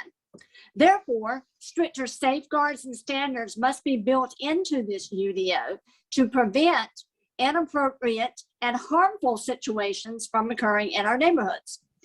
Finally, we have 6 major neighborhood concerns to consider for this UDO. 1, the proposed 5-foot rear and side setback for new ADOs detached is insufficient, and a 15-foot rule aligning with Greensboro and Charlotte should be implemented. 2, neighborhoods with on-street parking will be severely impacted along with safety. 3, a cap on occupancy needs to be addressed, especially for neighborhoods with parking issues. 4, the size of the lot needs to be addressed where one side does not fit all, especially for smaller lots. 5, stormwater impacts from flooding and erosion can occur from simple paving changes or construction, seriously impacting older neighborhoods. And number 6, ADUs as short-term rentals need to be regulated to prevent abuse. First, by defining what a short-term rental is, and then by creating some type of review or special permitting process. Thank you. Mr. Chairman, the next person signed up is Leslie Campman. Ms. Campman, if you would, unmute yourself and state your name and address for the record before you begin your remarks. Yes, Leslie Campman, 29 Gloria Avenue, 27127. I'm here to express my concerns regarding the proposed UDO CC15. In 2017, after a 2-year discussion process and public input sessions with planning staff, it became clear that one-size-fits-all regulations would not work for all neighborhoods. City Council then approved a UDO with special use rezoning for ADUs that acknowledged the significant differences between neighborhoods and would allow planning and City Council to review each case individually with sufficient public input and decide what would make the best sense based on the specific circumstances of each case.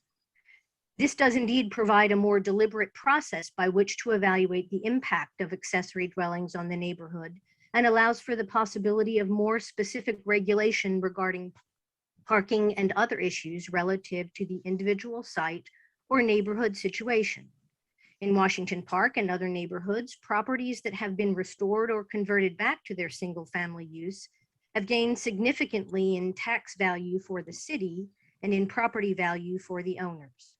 We should be very cautious in allowing history to repeat itself by permitting single-family zoned properties to be divided for multifamily use again. The proposed UDO CC15 would in effect turn any existing single-family zoned lot into a multifamily duplex with no elected body review or public input. This could have far-reaching consequences for some neighborhoods.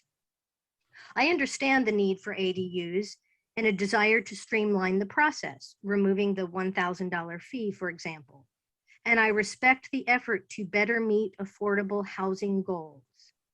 We can do our best to provide and support diverse, affordable housing options, including ADUs. But with that comes appropriate oversight, public input, and consideration of the surrounding circumstances in each neighborhood. Maintaining the special use rezoning process would allow for greater discussion among neighbors, would allow for short and long-term impacts on the neighborhood overall to be considered, better oversight, and allow for additional requirements if warranted for a particular situation. It allows for careful consideration of all the factors in the establishment of accessory dwellings and allows the needs and concerns of all individuals to be heard and addressed. I respectfully request that you continue your review and postpone your decision on this proposed UDO to allow for greater public discussion, consideration, and understanding of the proposed changes, their potential unintended consequences, and the impact of these changes on all of our neighborhoods, including parking, occupancy numbers, setbacks, building size, stormwater impacts, and residential zoning regulations. Thank you. Mr. Chairman, the next person signed up to speak is Julie Magnus. Ms. Magnus, if you would unmute yourself and state your name and address for the record before you begin your remarks. My name is Julie Magnus. I live at 630 Fenimore Street, which is in Ardmore, Winston-Salem. I am representing myself, but I am a member of the Winston-Salem Neighborhood Alliance. I'm requesting that there be a delay of this amendment being passed because there are still questions that are arising daily. I'm disappointed that my knowledge of some proponents' opinions have come through social media and not from city efforts. I think that a perfect example of is the fact that one of the proponents today say she just found out about this public meeting today. So it's on both sides that this is going on. And I'm going to apologize. My dog just took this opportunity to pick up one of her chew toys for the background noise. I think that I'm intrigued with the property value question that George Bryant raises, because I think you've got two very distinct things. I think it would go without saying that when you add bedrooms and bathrooms and kitchens, that you're probably going to have building property values go up, but I am curious to know how the land value would be assessed. That currently is a big question in my mind because my land sitting under my 1/5 of an acre is tax valued at $95,300, which is more than I paid for my house when I purchased it. And a backdoor neighbor that has 0.17 and a collapsed storm sewer running through it that they're responsible for fixing is tax valued at $102,000. So I just wonder if any discussion has been done with the tax department with our peer cities, since we are also, trying to look at coming into line with our peer cities. I want to thank staff for being very responsive to questions I have, but that I continue to have. And some of those answers have been, in my opinion, or yes, but it might be too expensive. I'm also very sensitive to the fact that there are certain issues that might make an ADU inappropriate in certain places that staff really has no jurisdiction according to the ordinances over. And now we are looking at not having any special use, no tool for public comment that might provide a solution. Okay, my big issue on my particular street is stormwater. There are 4 or 5 of us that have absolutely zero way to access the city's stormwater situation. And even though accessory dwelling or accessories like garages can be built right now by Wright, now we're talking about incentivizing maybe putting ADUs in backyards where there are people such as us that are burdened in this way. I hear that proponents of ADUs feel the current ordinance is financially prohibitive. However, I'm only hearing this from people that would design them and are missing out on fees that they would charge. What is currently free is discussion with adjacent neighbors, staff, and a review of ordinance regulations. No money spent, nothing out to try to find out if you've got a situation where you could put one. If the ordinance passes, property owners are incentivized to potentially change the zoning density of their property, reduce setbacks to 3 to 5 feet if they've got an existing structure, and have income as a result. As a single family homeowner, as a single dwelling homeowner, I would still have to pay the $1,000 fee to ask for a 6-inch side yard forgiveness for an addition to my home. I have in fact done that in the past. Where is the equity? I live on a street that I feel has special circumstances, as I mentioned. I don't feel my street has parking issues, but I do feel that the street behind me, where there are multiple houses with shared driveways, there are 2 4-unit apartment buildings that don't have sufficient parking. I think that each situation still needs a way to consider whether the infrastructure in these old urban neighborhoods, much of it often antiquated, is sufficient to be able to just carte blanche put an ADU in if it meets certain restrictions. I do want to compliment staff because I do think that there are some very good regulations that are being considered, but I also think that we are looking at 2 very different animals, an ADU within a dwelling and a second dwelling unit constructed on a piece of property.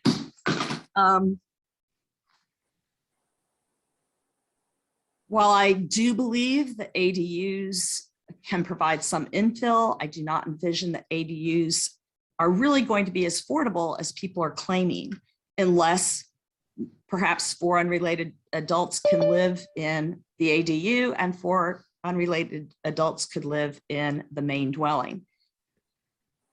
Perhaps ADUs could be limited to 2 unrelated adult occupancies. I don't know. I'm just throwing something out there.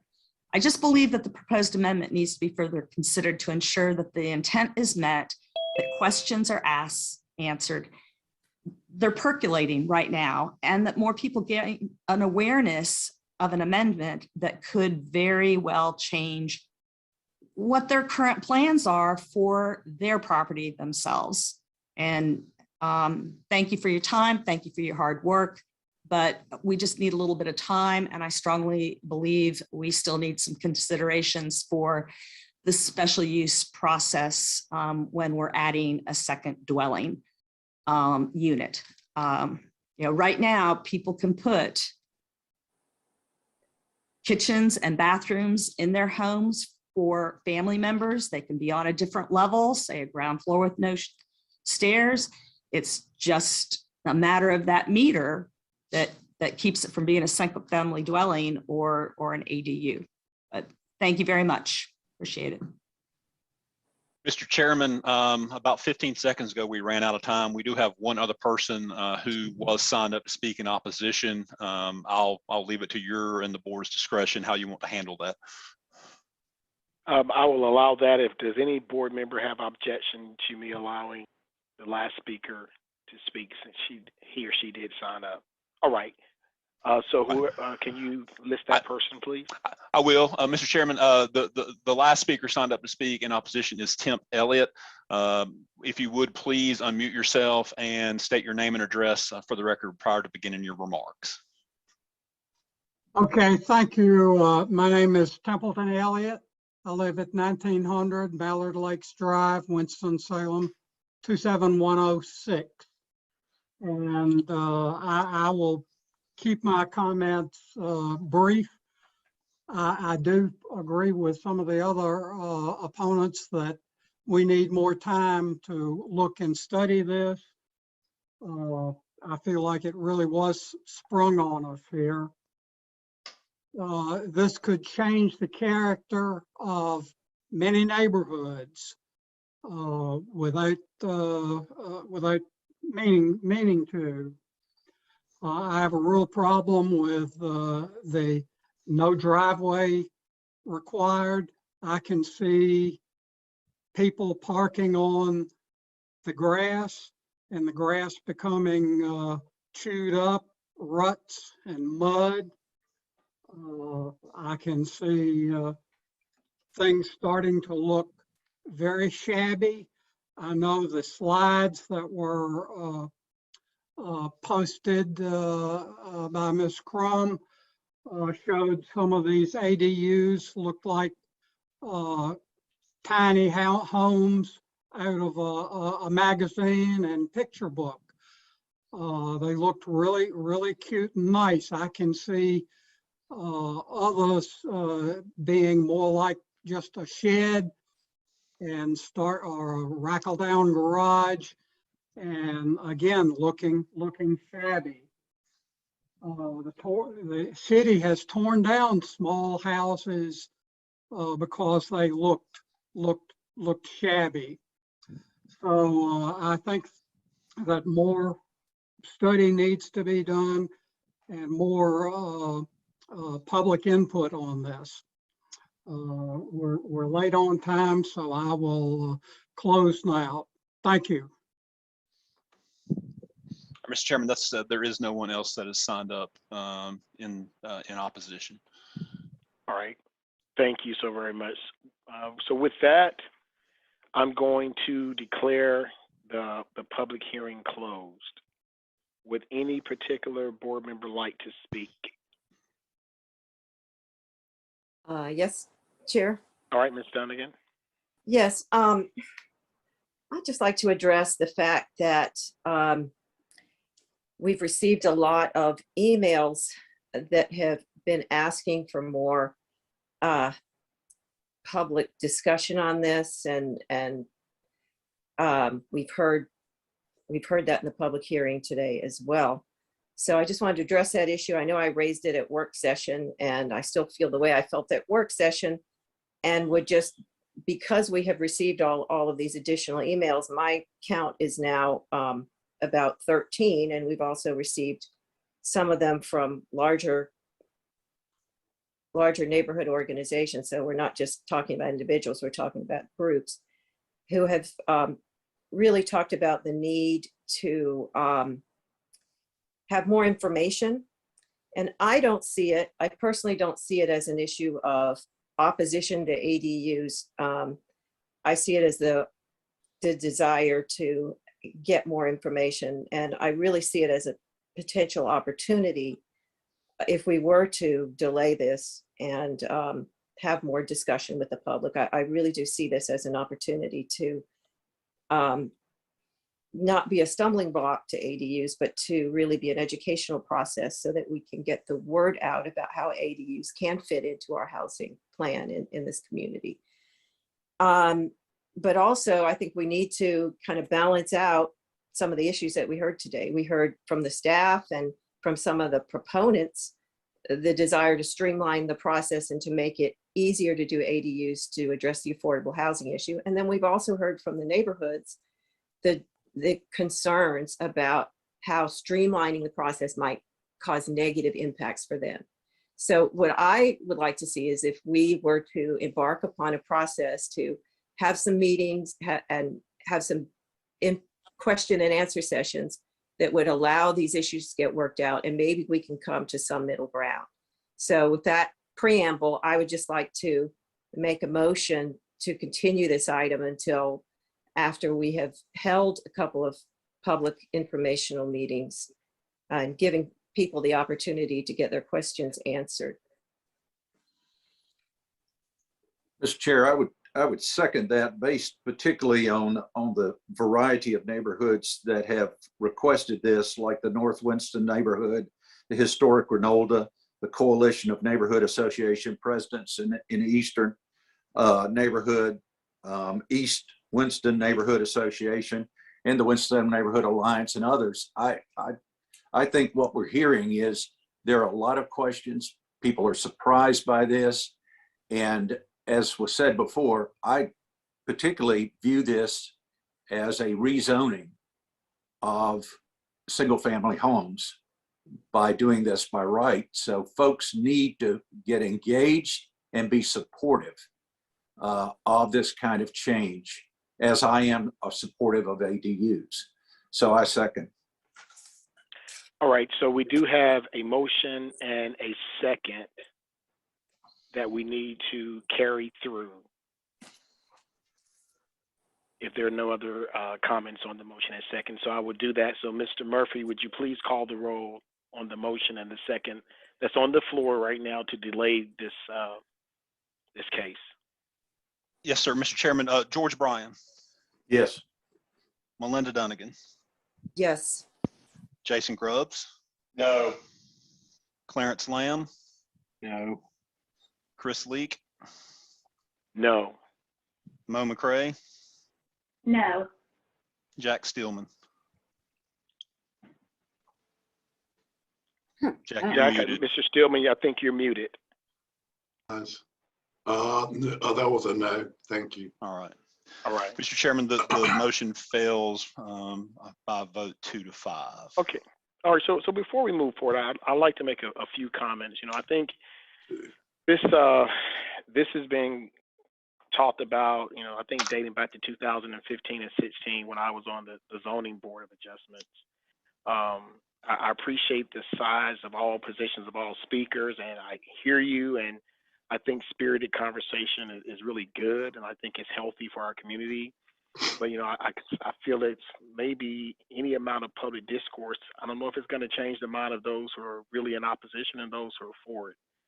In this particular case, City Council has asked the staff and the planning board to bring this item forward to them. And I personally feel we have enough information to know that the amendment meets the parameters they requested, which was simply to align our ordinances with our peer community. If City Council wants to allow for further additional discourse at that level, that is certainly within their ability. So what I would like to do, you know, since this case has raised such a lot of, again, thank everyone for your emails, your calls, but I would like, before we make another motion, I'm just going to go down the line, starting with Mr. Bryan. If you would like to say something, so I'm going to go straight down the line. Mr. Bryan, Ms. Dunnigan, Mr. Grubbs, Mr. Lamb, Ms. McRae, and then Mr. Stillman, and then we'll set forth the next motion. So Mr. Bryan, you have 2 minutes. 2 minutes, huh? Where did that come from? 2 minutes. I must object to having 2 minutes. We don't have 2-minute rules in terms of the planning board, but let me just say in preference that I can't say for the other board members, but I by choice live in a neighborhood that is 45% rental and has numerous ADUs, numerous apartments, and numerous multifamily homes. I have 7 apartments behind me, 4 families live in the house next to me, and 2 families on the other side. So I'm by no means coming at this issue as what has been called a NIMBY or not in my backyard. This is my choice to live in a neighborhood like this. but we have always allowed ADUs.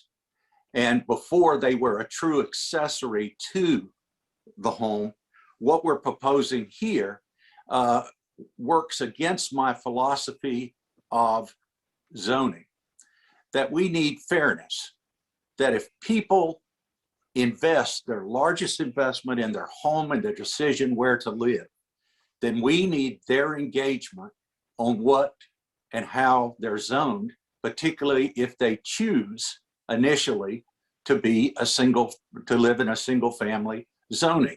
Here we have a case where we as the city are trying to say to them, you don't have a choice anymore. You don't have a choice about parking, how much of the plot is taken up by houses, the height of it, the different number of dwellers that are living there. We're actually not doing an accessory dwelling, we're doing additional dwelling units on the same plot of land. I'd take exception to Ms. Trueluck, I believe it was, in terms of affordability. That's a debatable issue. A study from North Carolina University said that the question that hasn't been answered in this is, as these are developed, it raises the price of the land, which again raises and makes modest housing not affordable. And so I don't look at it as a true answer to affordability, as the second speaker said. I do think the city has to get involved with it. Santa Cruz, California looked at ADUs and they said, look, we're going to have to come up with a special ADU development fund if we're going to make them truly affordable. So I don't look at it as affordable. I do see it as offering more middle housing type options, but you can't fit one aspect into all neighborhoods. And that's why we need public oversight to have discussions when it comes up to this. Let's have more ADUs. Let's lower the fee on them. Let's make them as possible as we can, but let's don't just rezone them. Thanks. Thank you, Mr. Bryan. Ms. Dunnigan? Thank you, Chair. First point I'd like to make is that I'd like to see some better evidence of the need to change what we've got currently, other than just the standard, language that we need to align ourselves with our peer cities. We've seen two proposals come forward while this ordinance has been in place. Neither have been denied. There hasn't been strong opposition to either one of those. And they were, I believe, probably unanimously approved by the planning board. So I don't see that there's a problem right now. I did read an email from one person who wasn't here today, who said that he had people who declined to go forward with ADUs because they thought that the ordinance was too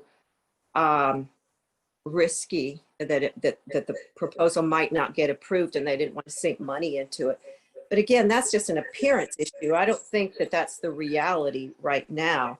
So I really would like to see some evidence that we have a problem that needs to be fixed in this way. And then secondly, if we're going to fix it by doing away with the special use zoning, if this is truly a problem, then I really think that we need to have some higher standards across the board to deal with to capture all the possible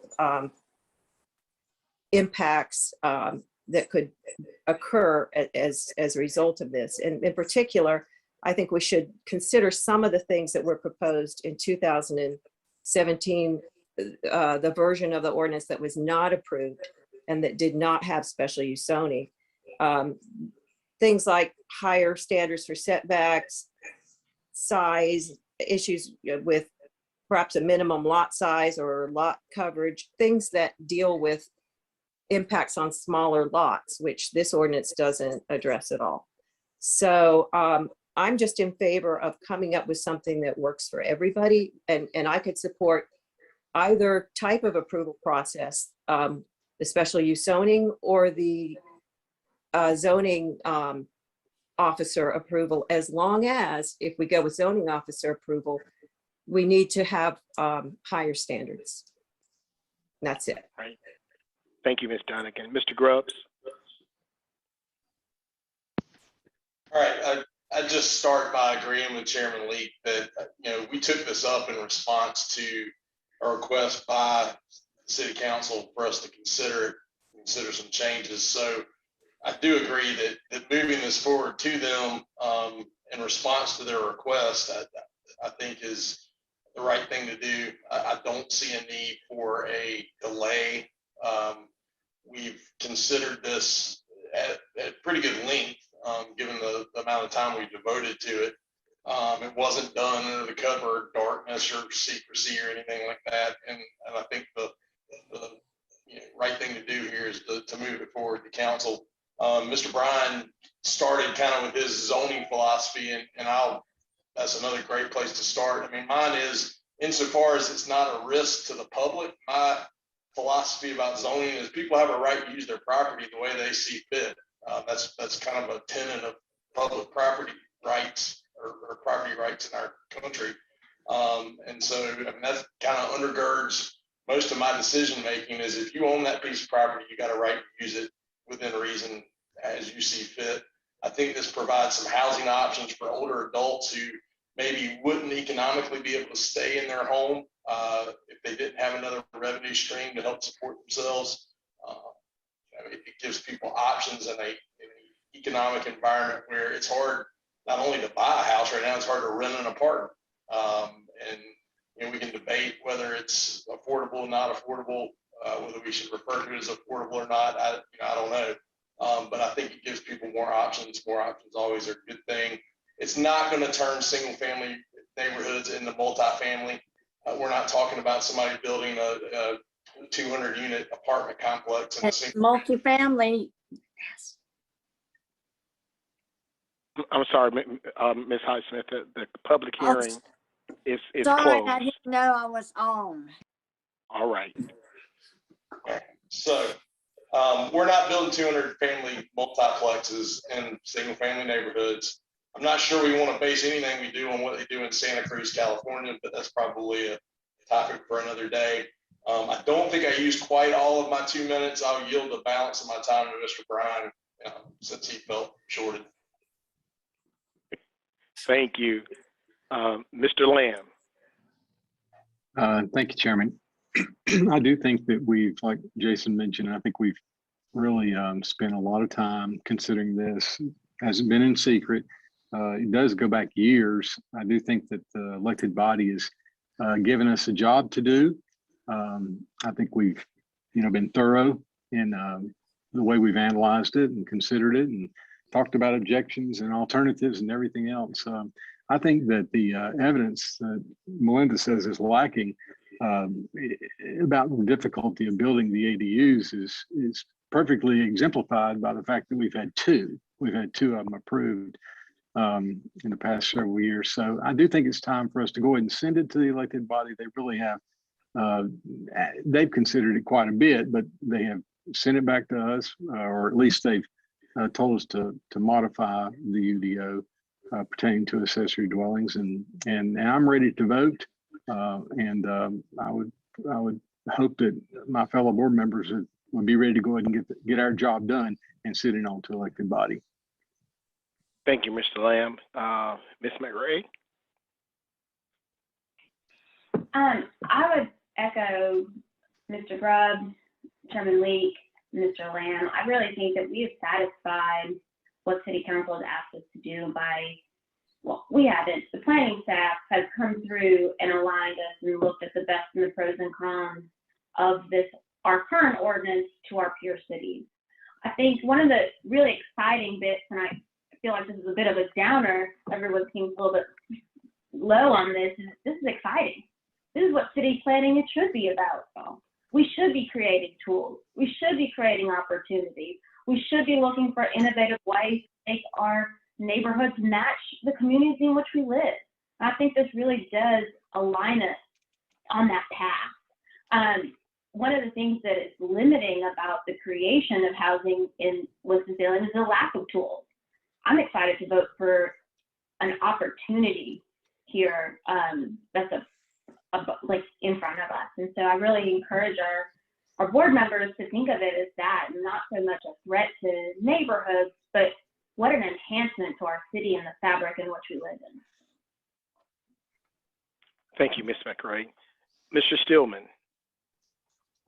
Yes, sir. This, what we're looking at, what we're talking about is an amendment, a proposed amendment to an existing ordinance. This board receives and reviews those multiple times throughout every year.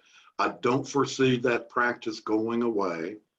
I will be as open-minded about a future proposed amendment to this amendment when and if that day comes. And in the meantime, let's do as we've heard and move forward with the understanding that sometimes we're just going to agree to disagree, but let's do so together on behalf of the betterment of the community. Thank you. Well said. Thank you, everyone, for hearing and listening and sharing.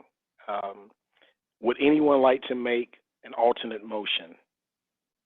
Mr. Chairman, this is Clarence. I move that the planning board recommend approval of UDO CC15.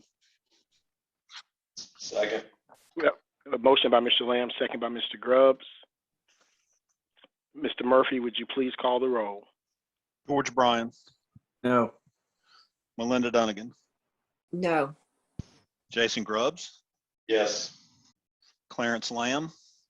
Yes. Chris Leak. Yes. Mo McRae. Yes. Jack Stillman. Yes. Mr. Chairman, that will move forward to council with a recommendation for approval of a 5-2 vote. I would imagine, just to kind of give a little bit of discourse moving forward, I would imagine that this will be on for the Community Development, Housing, and General Government Committee in December. I'm not sure how full their agenda is. A lot of times, if they have to carry any items over from the previous agenda, those go first. So this may be on the agenda, but may not be heard. You know, of course, this goes to committee prior to it going to the full council for their consideration. So whenever this item goes to committee, you know, they may, you know, discuss it one meeting, they may discuss it several meetings, they may discuss it and agree with the speakers that we've heard today that, you know, and have further public discourse. They may, you know, move it forward to council, but again, it will go to committee and then they'll make the decision where it goes from there. Okay. Thank you. Again, thank everyone for that. Thanks to every citizen, every neighborhood group that gave input into this decision. All right. I think that's all the cases for this evening. So we're now going to move to staff report. All right, Mr. Chairman, probably you may feel a little sick whenever you hear the next item. I will turn it to Desmond, who'll give you a preview of your December caseload. I think it's fairly significant. So with that, I'll turn it over to Desmond. Yes, I'm sorry to be the bearer of bad news. We have 11 zoning petitions for you next month. One of those, as I mentioned earlier, was continued from this hearing. And then we have 2 planning board review items. So those will be final decisions that you'll make next month. 13 items at the next meeting. Is this our Christmas gift or something? I'm trying to understand this. It's your payment for not having work sessions in November, December. No, I don't know, right. But Mr. Chairman, with that, I do have 2 other items. I did just want to make the planning board aware that there will be a marker unveiling this coming Sunday, which is November 14th at 3:30 at 6145 Skylark Drive. That is the Donald and Virginia Strobel Farm. This is the county marker unveiling, and again, that will be at 3:30, and the planning board obviously is welcome to attend. I know there will be some county commissioners there. I know there will be some family members there of the Strobels, and there will be staff there, but just wanted to pass that along. And the other item, I believe you received an email maybe earlier this week. I did just want to draw your attention to the fact that Marco Andrade, who has been on our staff for the past 33 years, will be retiring at the end of November, and there will be a retirement reception for him at the the fourth floor of the Forsyth County Government Center from 2 to 4 this coming Wednesday, the 17th. All planning board members are certainly invited to attend, and wish Marco all the best. I'm not sure what his final retirement plans are. I know at one point he was looking to perhaps move somewhere exciting. I'm not sure if that's going to happen or not, but anyway, he's been a very valuable member of our team for, well, a long time, and his design skills will certainly be missed. Yep. And with that, maybe he'll stay here and come back and join the planning board a year or two from now. That would be nice as well. And with that, the only other thing I have is happy Thanksgiving. I'm not sure if we're going to be sitting here until Thanksgiving, since Ms. Smith is not here to make a motion to adjourn. But anyway, I just hope everyone has a good Thanksgiving. Same to you. Thank you, everyone. Happy Thanksgiving. Is there anything else for the good of the order? We need a motion to adjourn. I'll make a motion though. So moved. Second. Okay, motion by Mr. Grubb, second by Mr. Lamb. Everyone have a great evening. Happy Thanksgiving. Thank you. Thanksgiving. Thank you.